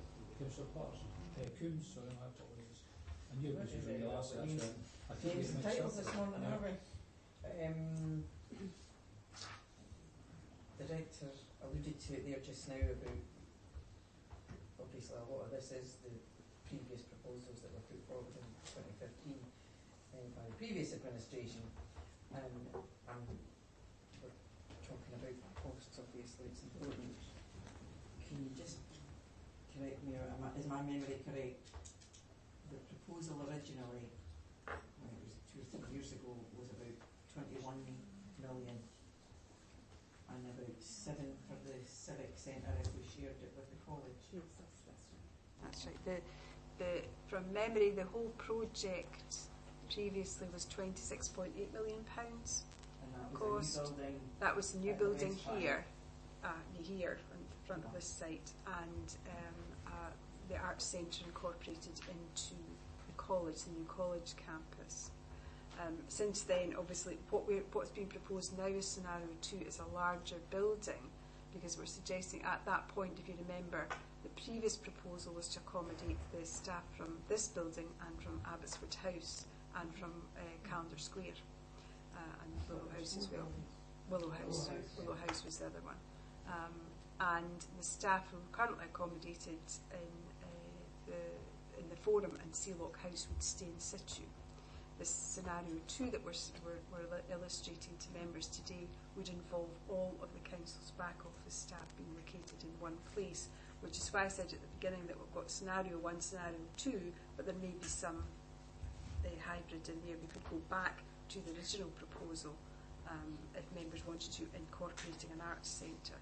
But whichever way you look at this, it's going to be at a significantly higher cost, because the cost of the arts centre would have significantly increased because it's not part of the college campus, and everything costs more now. There's new building regulations, which when we put the planning application in before for the project, we got the application in just before the regulations changed. So they've changed, and that will cost more money. And we also have requirements of government to have all public buildings on a zero carbon basis by 2032. So there's additional costs associated with that, and there's also the cost of building inflation as well to add on to all of that. So that's why the project is now costing much more than it did before. add that to the fact that some of the funding options that were available to defray some of these costs are now no longer available to us, and that's why the impacts are as they are. So the Civic Centre, had we shared the campus with the college, was 7 million, and it's now shown here as 14 million. 14, yes. Well, minus a give or take. These are high level numbers. Okay.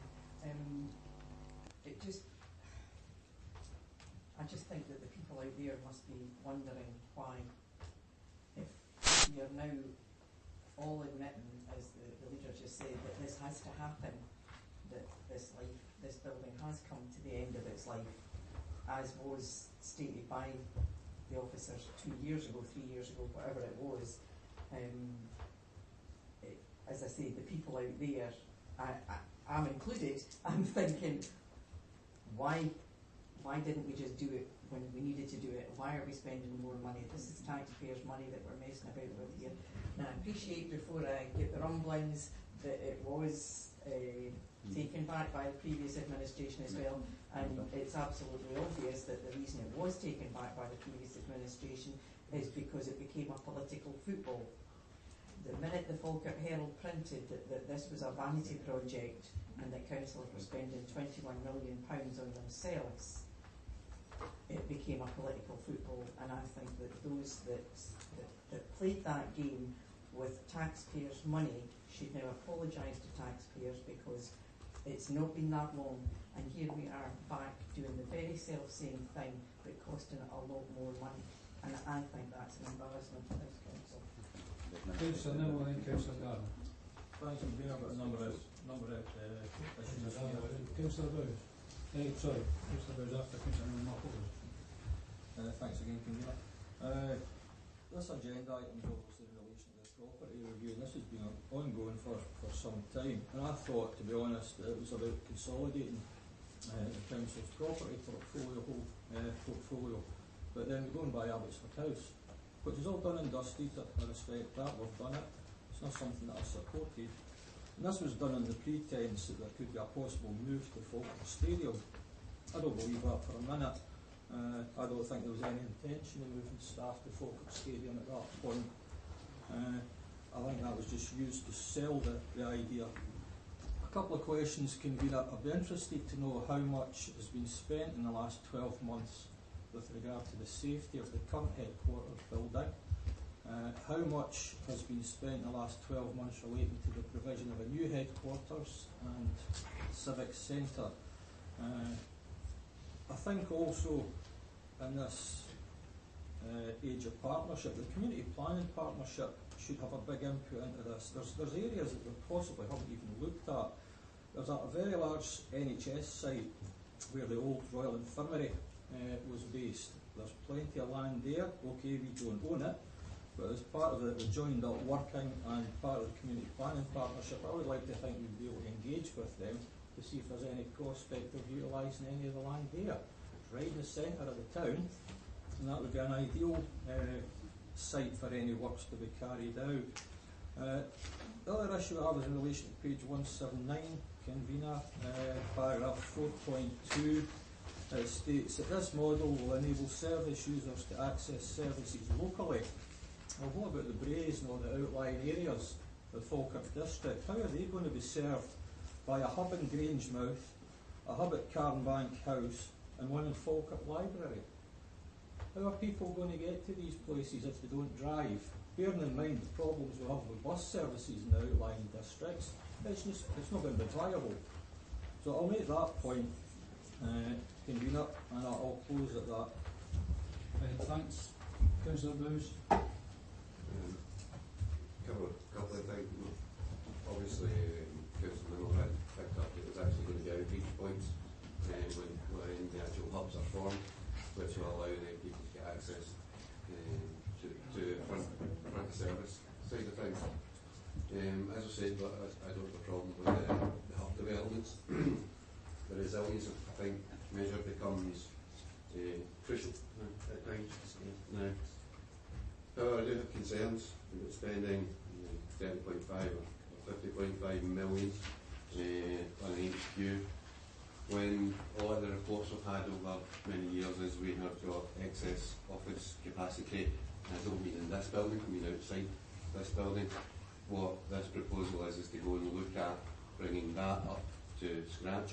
When you add to that the potential and what's actually happening at the moment with Council of the Future, where people are actually able to talk to each other through, if it's Microsoft, it'll be FaceTime, so you actually need to be actually with the person to do that. It's happening throughout the country, and I understand that nobody's away at the moment, but there's a Scotland's Excel meeting, I think, Friday, and that'll be probably done by FaceTime to save the travelling time.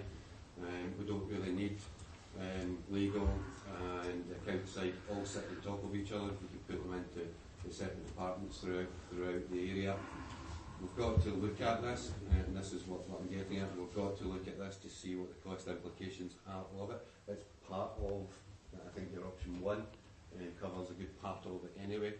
Can we have that split down so we can actually see where that goes?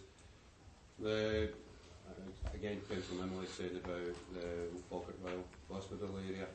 It's as far out the town centre as here is, and I always thought that the part of the development was actually to improve the high street, for actually to form part of the development for that. I don't think either here or the Royal Hospital, the old hospital, will actually do that. It's quite an important one. It's a big choice we've all got to make. I appreciate people talking about what happened in the past, trying to obviously look at what we're doing just now.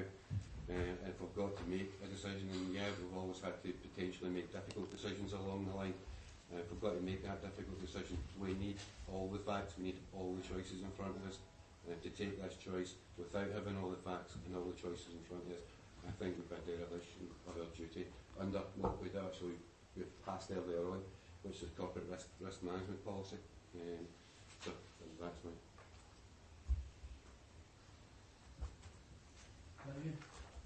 Anyone else? Well, I would like to. Convener, lights on. Well done. Carry on. Well done. Carry on, Mr. Alexander. Thank you.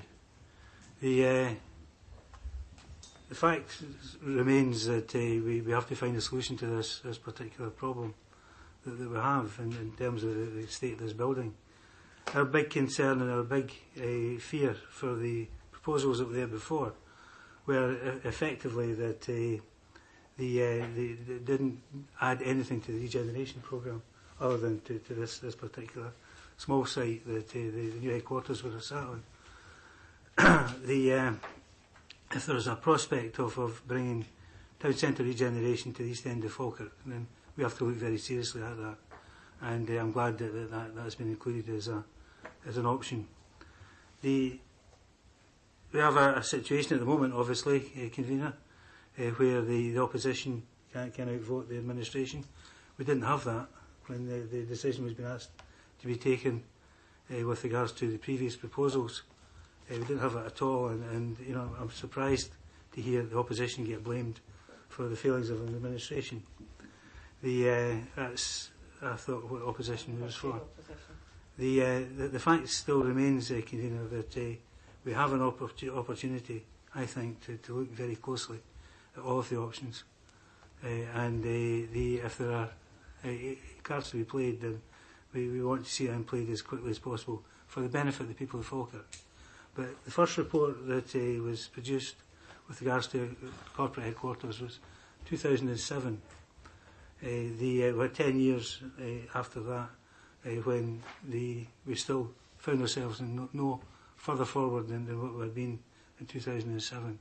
So I think we can allow that wee bit extra time to allow these issues to be looked at, particularly when we look at the condition of the High Street in Falkirk, and particularly the east end of the High Street. And anything that can bring about change in that area has to be looked at, has to be given due consideration and due diligence. Anyone else for our comment? Okay.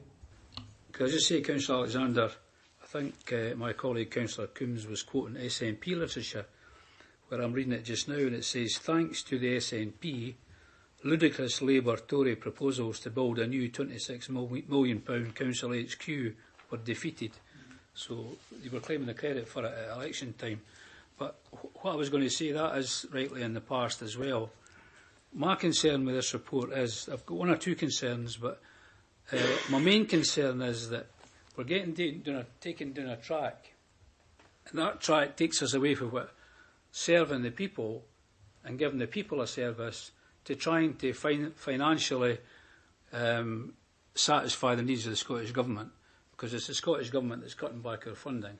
And in the last 10 years, if we go through with the financial projections here, that this would cost us, not this building, but in the next 5 years are saving us 60 million, that's going to take us up to about 170 million in the last 10 years, added to the 15 years. Years ago, the council is here to serve the people. We're here to serve the people. So we should be taking services to the people the way... Sorry, Councillor Alexander? No, sorry, it's just I thought you had mentioned me there. So we should be taking services to the people, like we did previously. Now, in all this great humdrum, nobody's mentioned today the clinic. I'd like Mrs. Geisler, when I let her in, to tell us what's happening with the clinic. Why did we buy the clinic? We bought the clinic to make this site a better site. Because everything in this report predicates what happens to this site and what happens with the new council HQ. Now, with all disrespect, it starts to seem to me like, okay, I'll head up. We could maybe put somebody over there, we didn't need a service here, we didn't need this, we didn't need that. That's a view. But the one thing at the Strategic Property Review that I was concerned about, and which highlighted the fact that we're not concerned about the people, we're more concerned about the cost, was the proposed closure of Camelon Cemetery Office in the future. And there is no way that Labour will support that. Just no way we're going to support it. And I said that at the Strategic Property Review, but I didn't see it mentioned here. I'm also concerned that after all this time, 2 administrations, maybe even 3 administrations, we can only come up with 6 sites for a proposed new HQ in Falkirk. And in the same report that we come up with 6 sites, we knock 2 out. Straight away, 2 are knocked out. I could tell you which the third would be knocked out, so that's us back to the old favourite. 3 suggestions, 1 that's impossible, 1 that you'll not take, and you're left with the 1 in the middle. So I would be suggesting here that we take this report away and we come back on the 14th of August and the administration to tell us, because it's the administration's job. The administration tell us they're going to set up a cabinet. They're running the show. Well, run the show and tell us what you're going to do about the new HQ.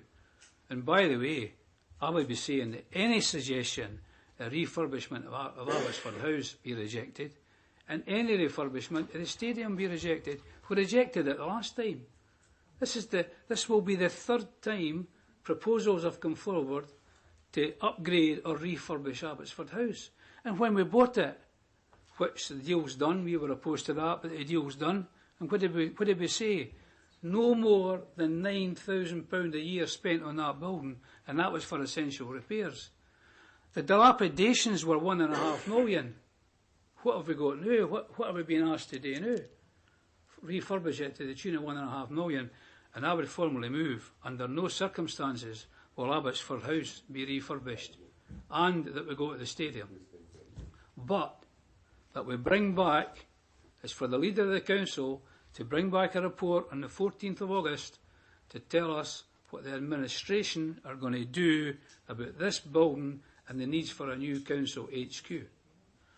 I would formally move that as an amendment. So we have a year to do what you feel to intend. Councillor Alexander, you've not got a year to do anything. Bring back the report, and the report will be brought back on the 14th of August. That's no year for now. A year and a quarter. Pardon? A year and a quarter. That's good, Gordon. So that's very good, Gordon.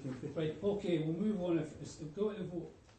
If there's nobody else voting in, we go to the vote. Okay? Well, I think my colleague is right in summer. Indeed. I think... Of course it's right, I'm not arguing about that. But, I didn't need Councillor Alexander to tell me to stand for others. Well, Right, Councillor Nicholson, my apologies. I didn't see your light on.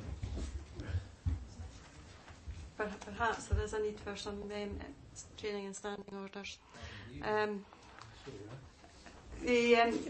what we have to be mindful of is around best value, and I would just highlight that in purchasing Abbotsford House we are actually saving the council money on an annual basis. It is a building that is in relatively good condition, and in moving to a different way of working by investing in that building, then we could actually make it a much more conducive working space for our staff, and indeed look at potential capacity there as we could with other buildings. We are already providing a service and looking to provide improved services through our new ways of working, and I would just remind Councillor Nimmo that it was actually his administration's decision to go to the hub model, the hub and spoke model, and it was them that introduced and implemented it. So perhaps if he'd spoken up at that point, and we wouldn't have been in the position that we're in. I think the proposals that I've put forward are very pragmatic proposals to look at all the options. Nothing's off the table, and it gives us the potential to look at how we can develop and deliver services that people want and need, and actually do it in a way that is affordable to this council. We are more than happy, and I've already indicated to officers, to have discussions with Scottish Futures Trust, who have been very, very supportive and helpful to us to date, and to look at who we can work with as partners, perhaps in accommodation. However, we have to have people who are looking for accommodation in order to do that. In relation to the hospital site, NHS Forth Valley, we have spoken to them on a number of occasions, and they have their own proposals for that particular site. However, we can continue to do that, and we do, but I know that they are under review of all their assets at this moment in time, including land assets. So I'm happy to continue with the motion that I have, because I think this gives the Council the best possible options in going forward, and I hope that by the time we do have a report to come back to, that all members will be able to get behind a programme of works that will actually be able to deliver a good quality accommodation for our staff, who will then be able to deliver good quality services right across their district, and indeed look to identify a project that can help deliver an arts and civic centre for the people of Falkirk, and create some town centre regeneration in the process. Okay. Ms Meikle-Jones is wound up, but Mrs Gowser, were you going to answer the questions asked first about the clinic in particular? The rest it's not really terrible.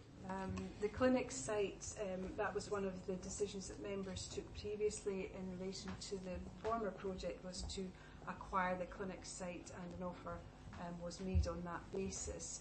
That was for the purposes of site assembly, and it's a site that's landlocked, and accordingly, if it's included as part of the council's portfolio, then whatever happens on this site, whether it's regenerated for the purposes of the new HQ or whether or not it's disposed of, that would be part of the site that could be disposed of at that time. So it was the implementation of a decision that members previously made. But would you agree, finally, on my conjecture that the whole strategic property review predicates on what happens with the council HQ and this site?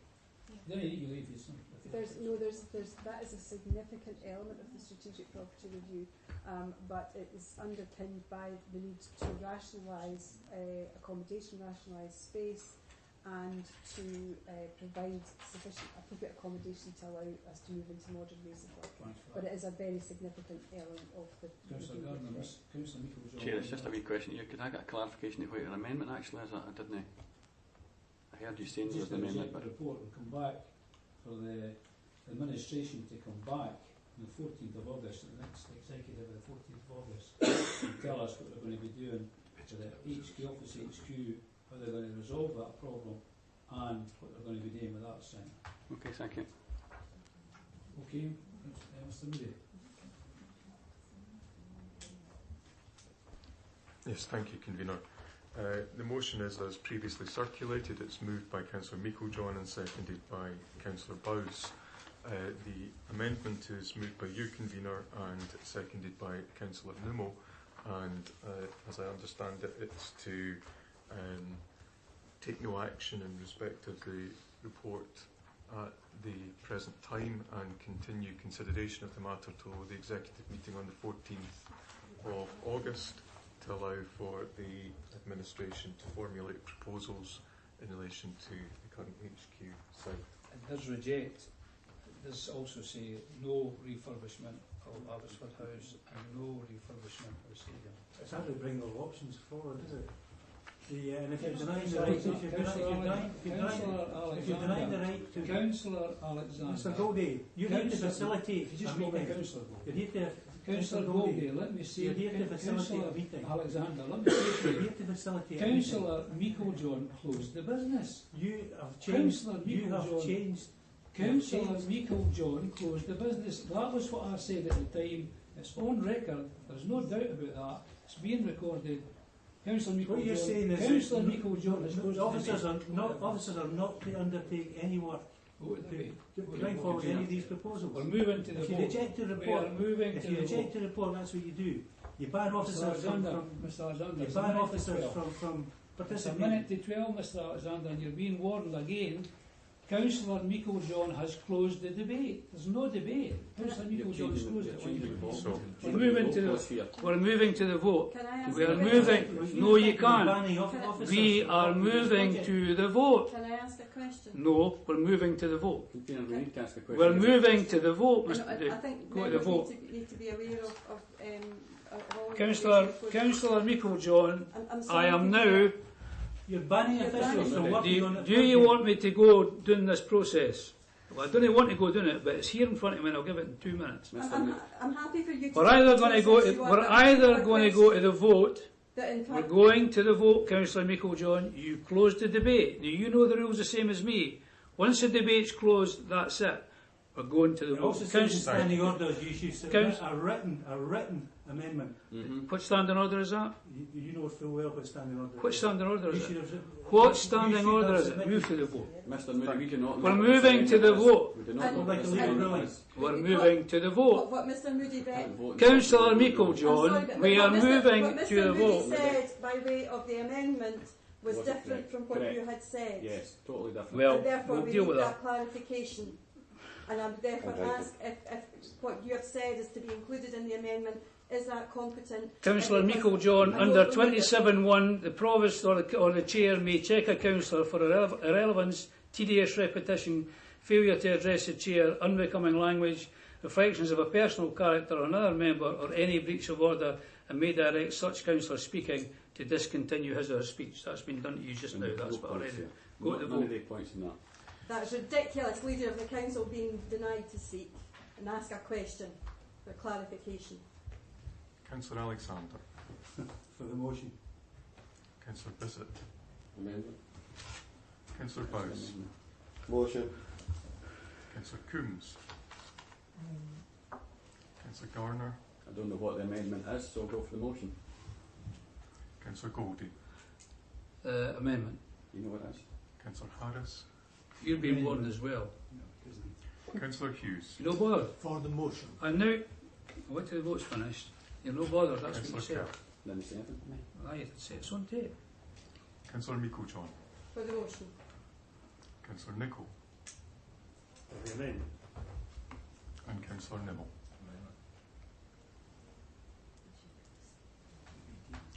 Convener, there were 5 votes for the motion, there were 7 votes for the amendment, and the amendment is... Thanks for that. Now, I don't want to use this power, but I'm warning you now, I've never seen conduct like that for a political group.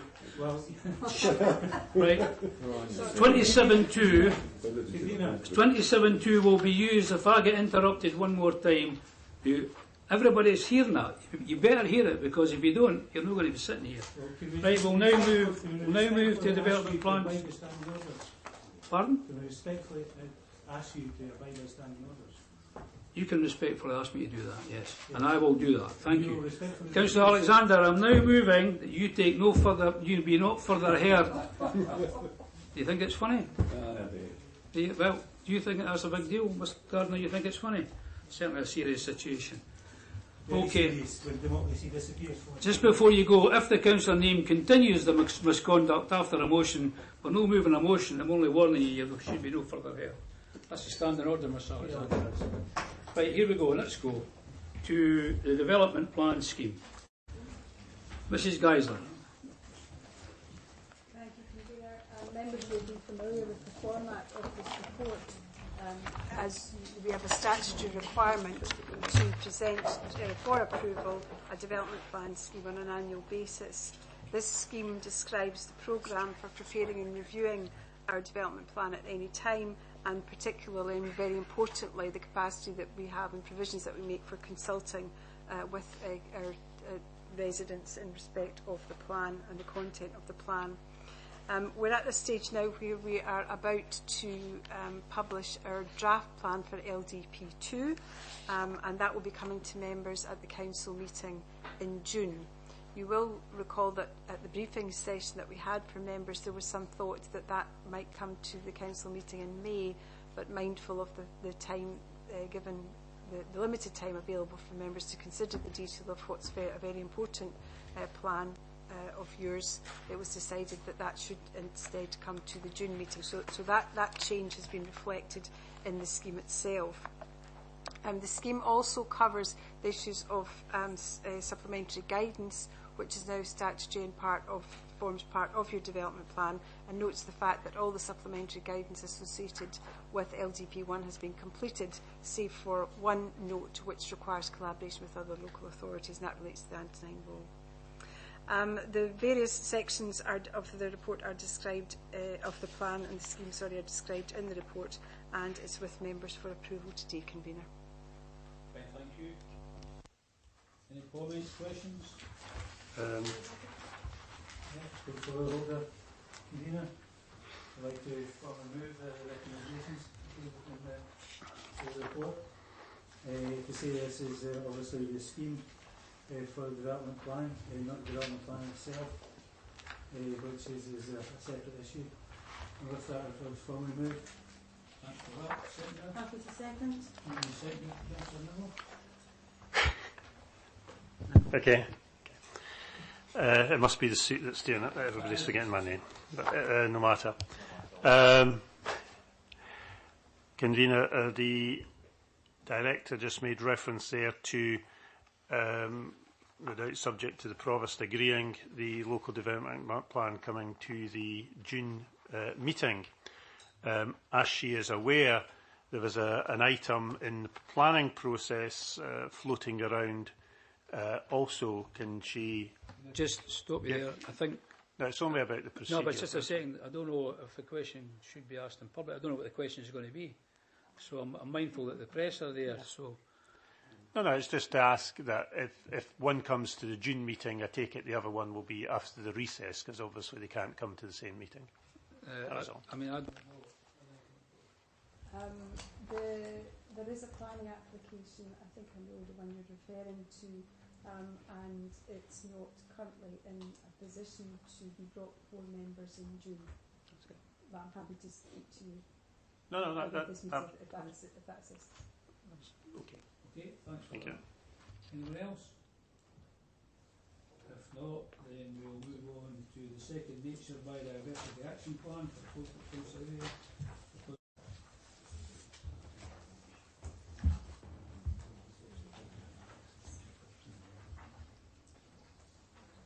Portfolio holder.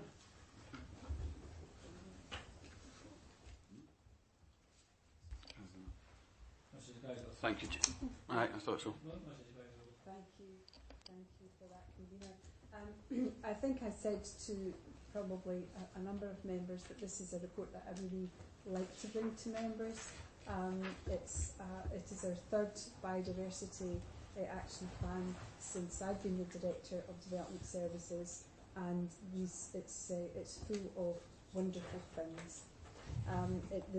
There is a statutory requirement for us to prepare this plan in terms of the Nature Conservation Scotland Act 2004, and it's one of these plans which is truly collaborative in its content and in its delivery. It is a plan which is embraced and contributed to by a number of organisations, large and small, but the thing that heartens me most about it is it's one that's contributed very significantly to by our various communities throughout the council area. I'm very grateful to my colleague Anna Perks, who does all the work on this and has been doing all the work on this and all the plans that we've had. these are very successful plans. The draft that we have before us today has a series of 9 action plans, and you can see from paragraph 4.2 the content is very wide and varied. This plan, as the convener has said, is in a draft form. It is the latest version of the plan, and it has been produced in consultation with a number of partners, but we do require to have fairly extensive consultation, albeit that that's been done. The proposed consultation is described in paragraph 5.2 of the report. That's an 8-week period of public consultation, where we hope that the public will engage with us in connection with finalising the plan, but also we speak to our main delivery partners, as you would expect. The final document will come back to members of the executive in due course for approval. Thank you. Thanks for that. Councillor Gardner. Thank you, convener. And let me once again thank Rona and her team, and make a special mention to Anna, and apologise that I didn't make the meeting. That meeting will take place, because I really would like to go through some of this with you. I welcome the public consultation side of things, and I'm more than keen to participate in that. If I can just talk on sort of one point of it, and being a keen ornithologist, I read with interest the list contained within it of the sort of endangered species and what we have in the area. And within the report it talks about the decline in some species around our countryside and what have you. But where there's a decline in some species, I was very excited to see a pair of yellowhammers the other week down at Ladbroke that I hadn't seen for about 20 years. So I was keen on that. There's a lot of whitethroats in the area just now as well, which is something that I've not seen for a while. But sometime an increase in one population is a decrease in another population, and there's one area that I'm concerned in, and it's to do with the predation on our waterways just now of some bird species in relation to the indigenous and migratory trout and salmon, basically. And I think that's something that we could look at in a small case within our area to see if the increase in, for instance, goosanders on the River Carn, etc., is having a detrimental effect, which I fear it might be having to the salmon population. But it's a wide thing, that, and it's going to be why the goosanders are having to come inland for their feed where they should be staying out to sea, things like that. But it's something that we could maybe talk about. But I really welcome the report. It's a good read, and if anybody hasn't read it, I do suggest to have a wee flick through it, because it's good. Thank you. Okay, thanks for that. Second. Councillor Poon. No, I was just going to say I would be happy to second it. Again, as Rona says, of all the reports that we read, this makes very pleasant reading, and I think that Anna does do a great job, and as I say, the team in general, with the biodiversity, it almost comes second nature to us to say that this is pleasant. The things that I just wanted to comment on was the consultation period, the 8 weeks. I'm glad to see that it's going to use social media, and I would like to ask all councillors to use their own social media to exaggerate that and to get more buy-in from people, because as I say, I think a lot of the time, I hate to say this, but there's not that many folk out there that actually think, oh, I wonder what's on the Falkirk Council website, I think we'll go and have a look. Whereas personal Facebook pages that most councillors have these days, it might be worthwhile putting a link on and getting as much feedback as we can. And I think that it is something very positive to show that the council is taking biodiversity seriously. That's all. Thanks for that, Councillor Nimmo. Convener, I was a bit worried there when Councillor Garner mentioned yellowhammers. I thought he threw in a youth football team locally somewhere, but one that I'd never heard of before. I'm just showing my ignorance. But I'm happy with the public consultation, and I look forward to the finalised plan coming forward. Anyone else? I'd just like to make a comment. It was actually along a similar line to Councillor Coombs, in that biodiversity, by the sheer name of it, is a bit dry. We need to make it a bit more sexy, a wee bit more interesting to people, because I think there's a lot of people out there that actually are interested in it, but may not necessarily see what's happening in and around their own environment, small areas about the types of flowers that are planted to attract the insects, etc., as being biodiversity. So I think that if we can look at how we sell that to the public, it's all very well bringing it to us in a report, and we can understand that, but I think our public facing needs to be a wee bit more catchy, a wee bit more interesting, particularly for the kids, because they're the ones that will actually be able to go out there and sell it to others. Okay. Mr. Harris. Convener, thank you. Mrs. Geisler said to enjoy bringing this report to this committee. Can I say that I really enjoyed reading it? It's full of good news, and it really lightened me. It lightened the load a bit by the time I got to it at the end of this lot of papers. I don't have the knowledge that Paul has, but he's Councillor Garner, but he's clearly got enthusiasm for it as well. Can I just congratulate Mrs. Geisler and her team for producing an excellent report. Thank you. Thanks for that. Thank you, Convener.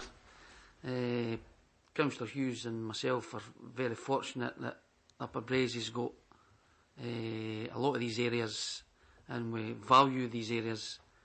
Especially, I like the mention of the beanie geese up in Slamanan at Cowns. It's a great area to go and visit. I take my grandchildren to go and see the geese, which is a great spectacle when you see them in flight.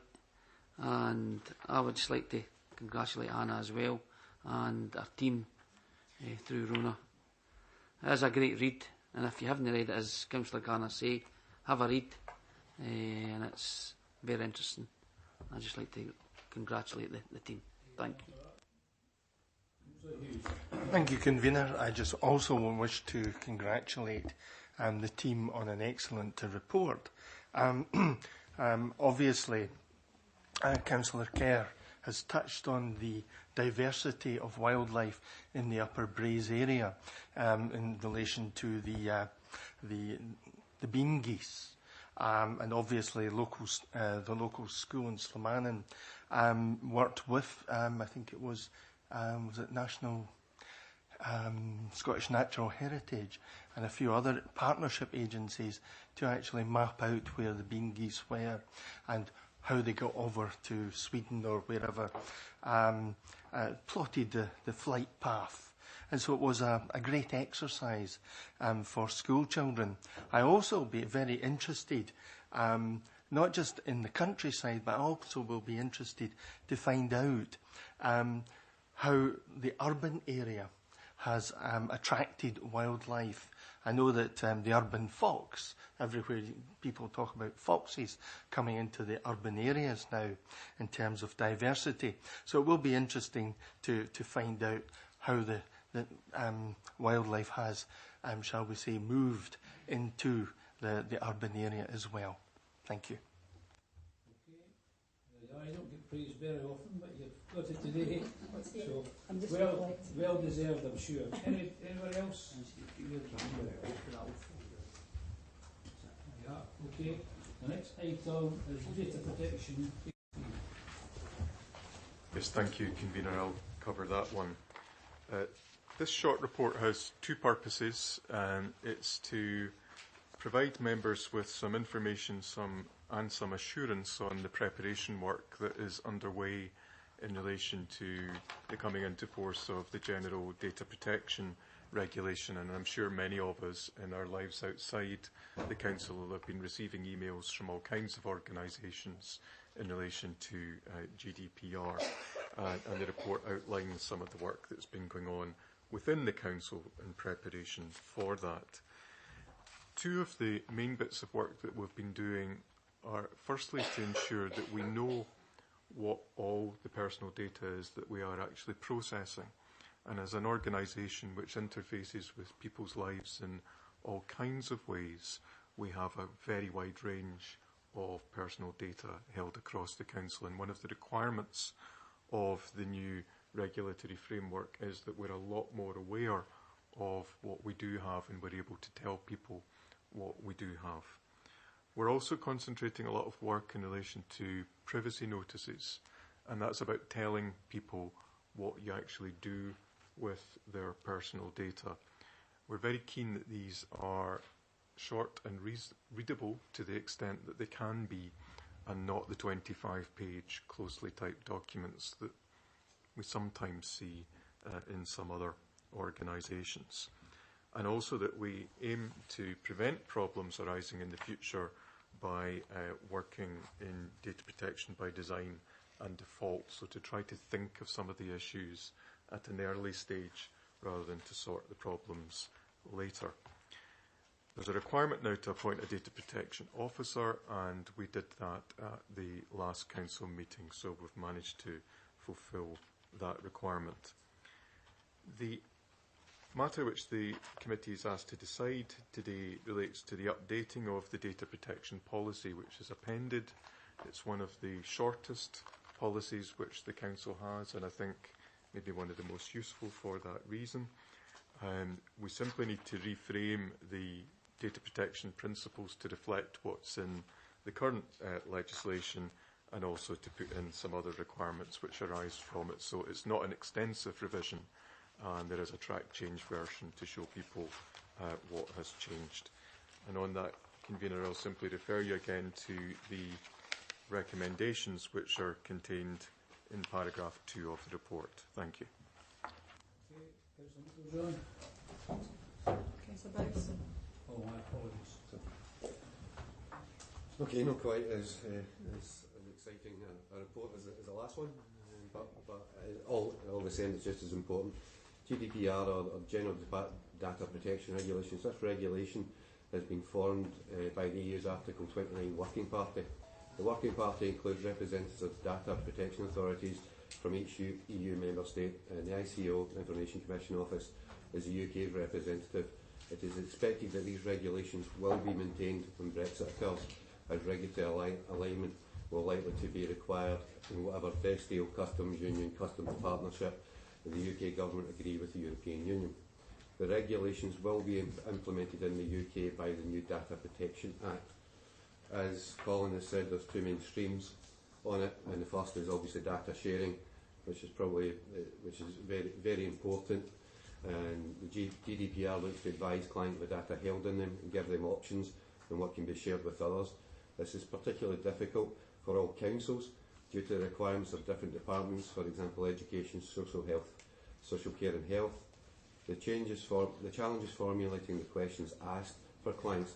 To this end, Wendy Barber has actually instigated an audit of the data held to ensure the right permissions, again, from the right clients, which is very important.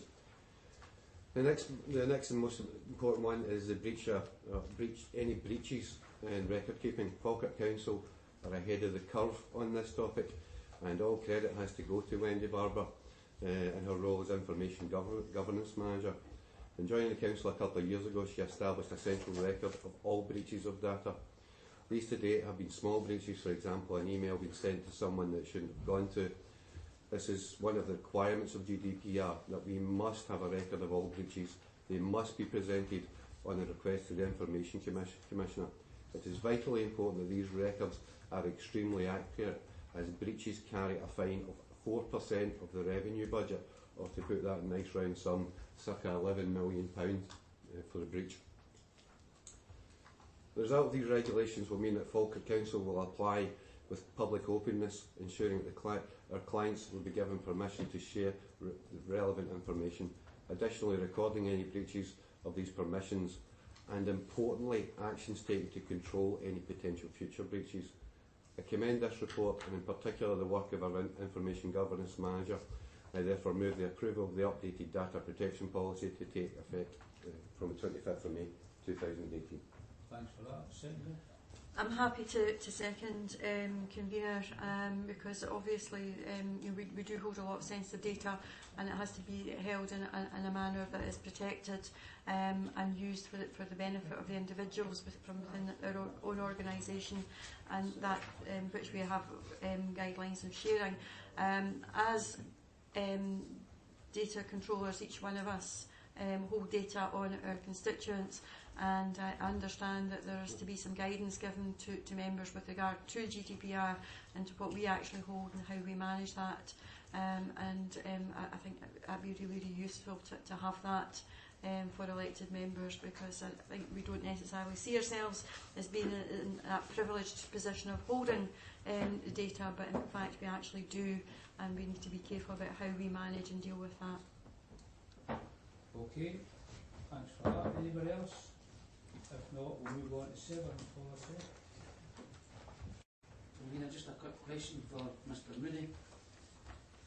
On page 254, 264, on 4.9, when it says Falkirk IGB, the Licensed Board, the Community Trust, are the community councils involved in that as well? Are they,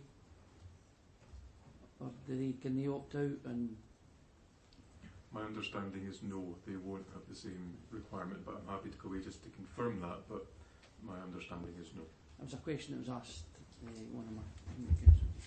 Thank you. Okay, anyone else? Can I just get in quickly? I know that Grangemouth and Skinflats Community Council have sent out emails asking everybody to opt in, the same as we're getting about 73 a day. And just a wee quick comment to say that £11 million fairly focuses the mind. Anybody else? Right. Okay, severance policy, Tracy. This report considers proposed changes to the current severance policy and refers to the pensions discretion policy. Executive is asked to agree the recommendations noted at section 2 of the report, and those are to agree the severance policy, to note the amendments to the retirement policies that will be made in line with new regulations coming to us, and to note that a review of the pensions discretion policy will be undertaken and a further report submitted to Executive where that's necessary. As background, the current severance policy has been in place since September 2014, and the current pensions discretion policy has been in place since 2015. The regulations that govern the pensions discretion policy are under review, and the updated regulations have only just been received this week, although they are effective from the 1st of June 2018.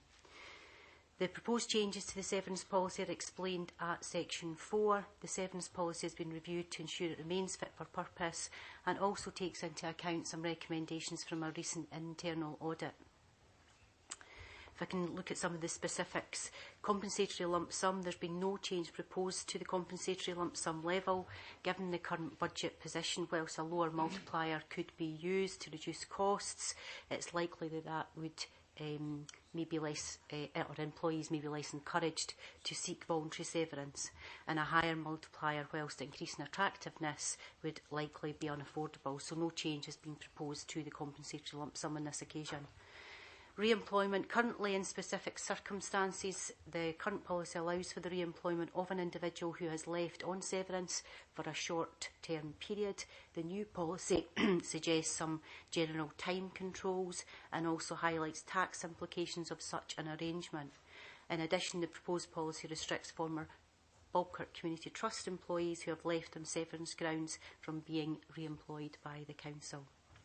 A number of procedural changes as noted at section 4.4, and the main points of those being clarification that services are responsible for paying pension strain costs, a change to the terminology in relation to elected members approving rather than initiating a redundancy process, involvement of service managers in the process where this is practical, and confirmation that compensatory payments for voluntary arrangements will be based on the employee's spinal column point at the application date rather than the termination date.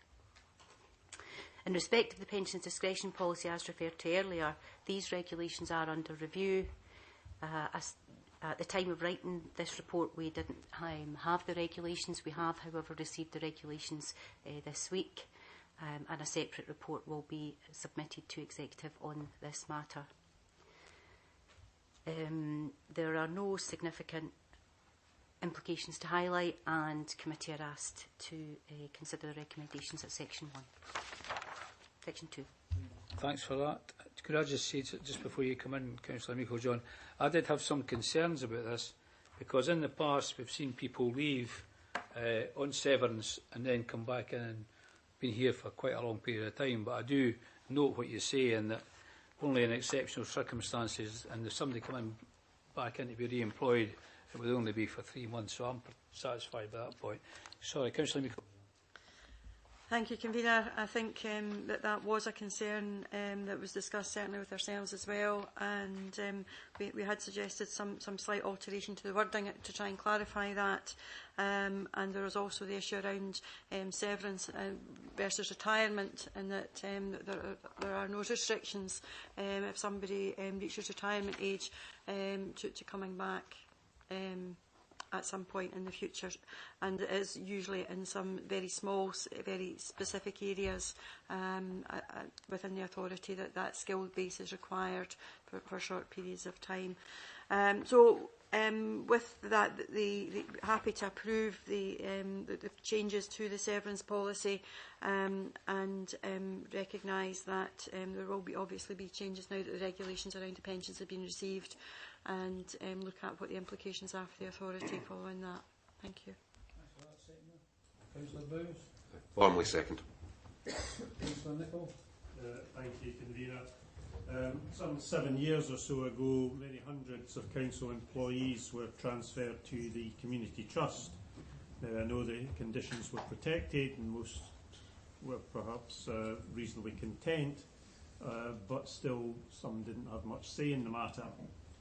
Since 2011, these people have been operating under an organisation which prides itself at being distinct from the council, and has caused some angst in these buildings about that view. But however, for the purposes of accepting that the Community Trust has been a different organisation from the council for all these years, and people may not have been exactly ecstatic to be transferred to the Community Trust from the council, it does seem a bit harsh that somebody who has not had the benefits and protections given by democratic control over their employment finds themselves perhaps unengaged, if that's the word, by the trust, and perhaps has talents which the council could use. So I'm just thinking, Convener, that it's just as Tracy was speaking there, that I just pinpointed this point, that it does seem a bit unfair for Community Trust employees in a separate organisation to not have the opportunity to bring what talents they may have if the council is looking for them. And I suppose the quid pro quo would have to be that a council employee who has talents that the trust may be interested in should have the same rights. I'm just thinking aloud, Convener, and my colleagues to my left and right will have to forgive me that I haven't discussed this with them.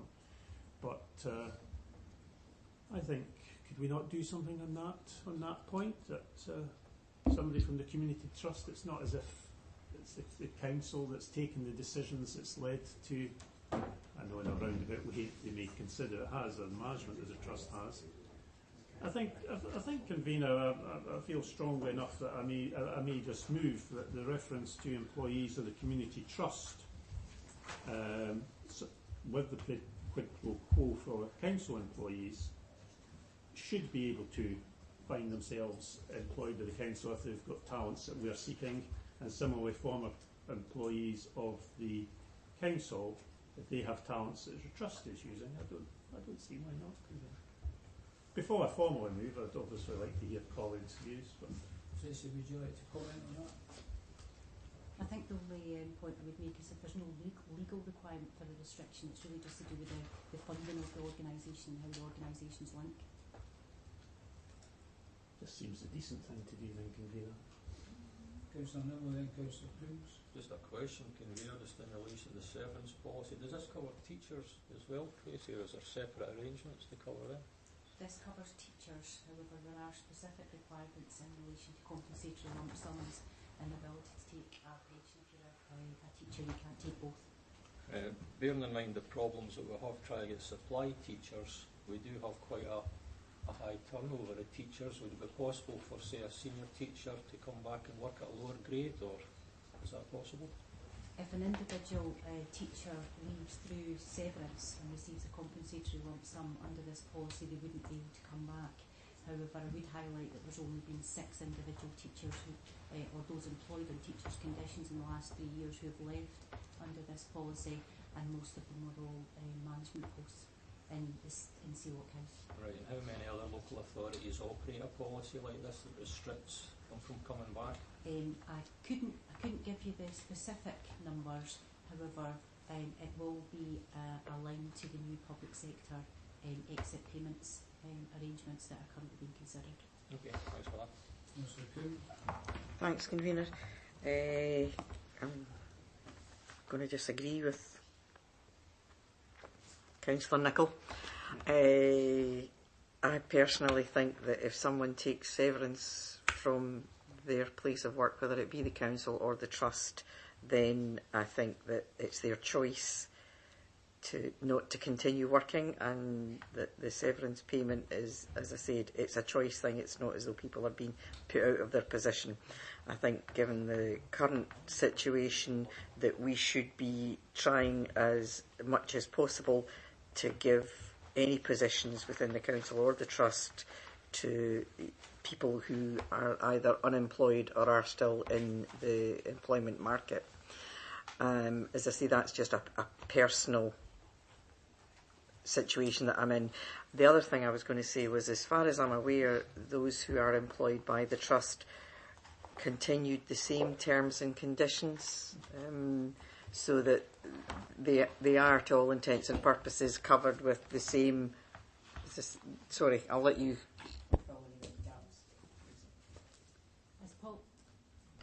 As policies are reviewed, the trust then review their own policy and their separate arrangements in terms of the approval, but the policies are relatively similar.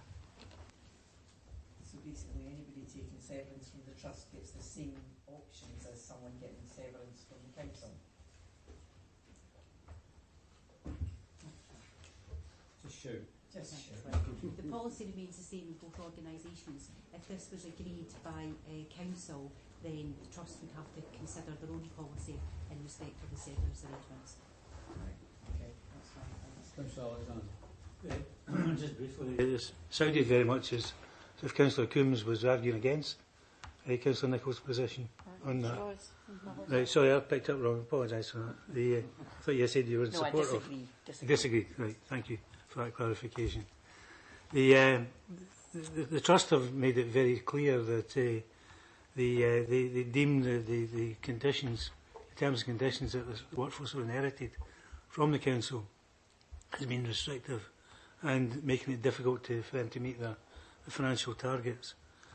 So if the staff at the trust have been protected to that extent, then I think they should be given the same opportunities as the council staff, or no opportunities, whichever way you want to look at it, whichever way you decide to report on the matter. But the bottom line is we need consistency, and I don't think we can offer the trust employees a better settlement, or a better setup rather than settlement than we're offering our own employees.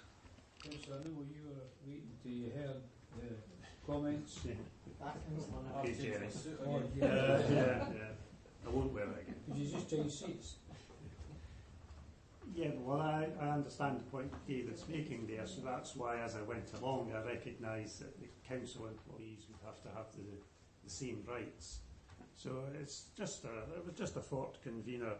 It was worth airing, because employees of the trust, if they're being made redundant, it's not by the council.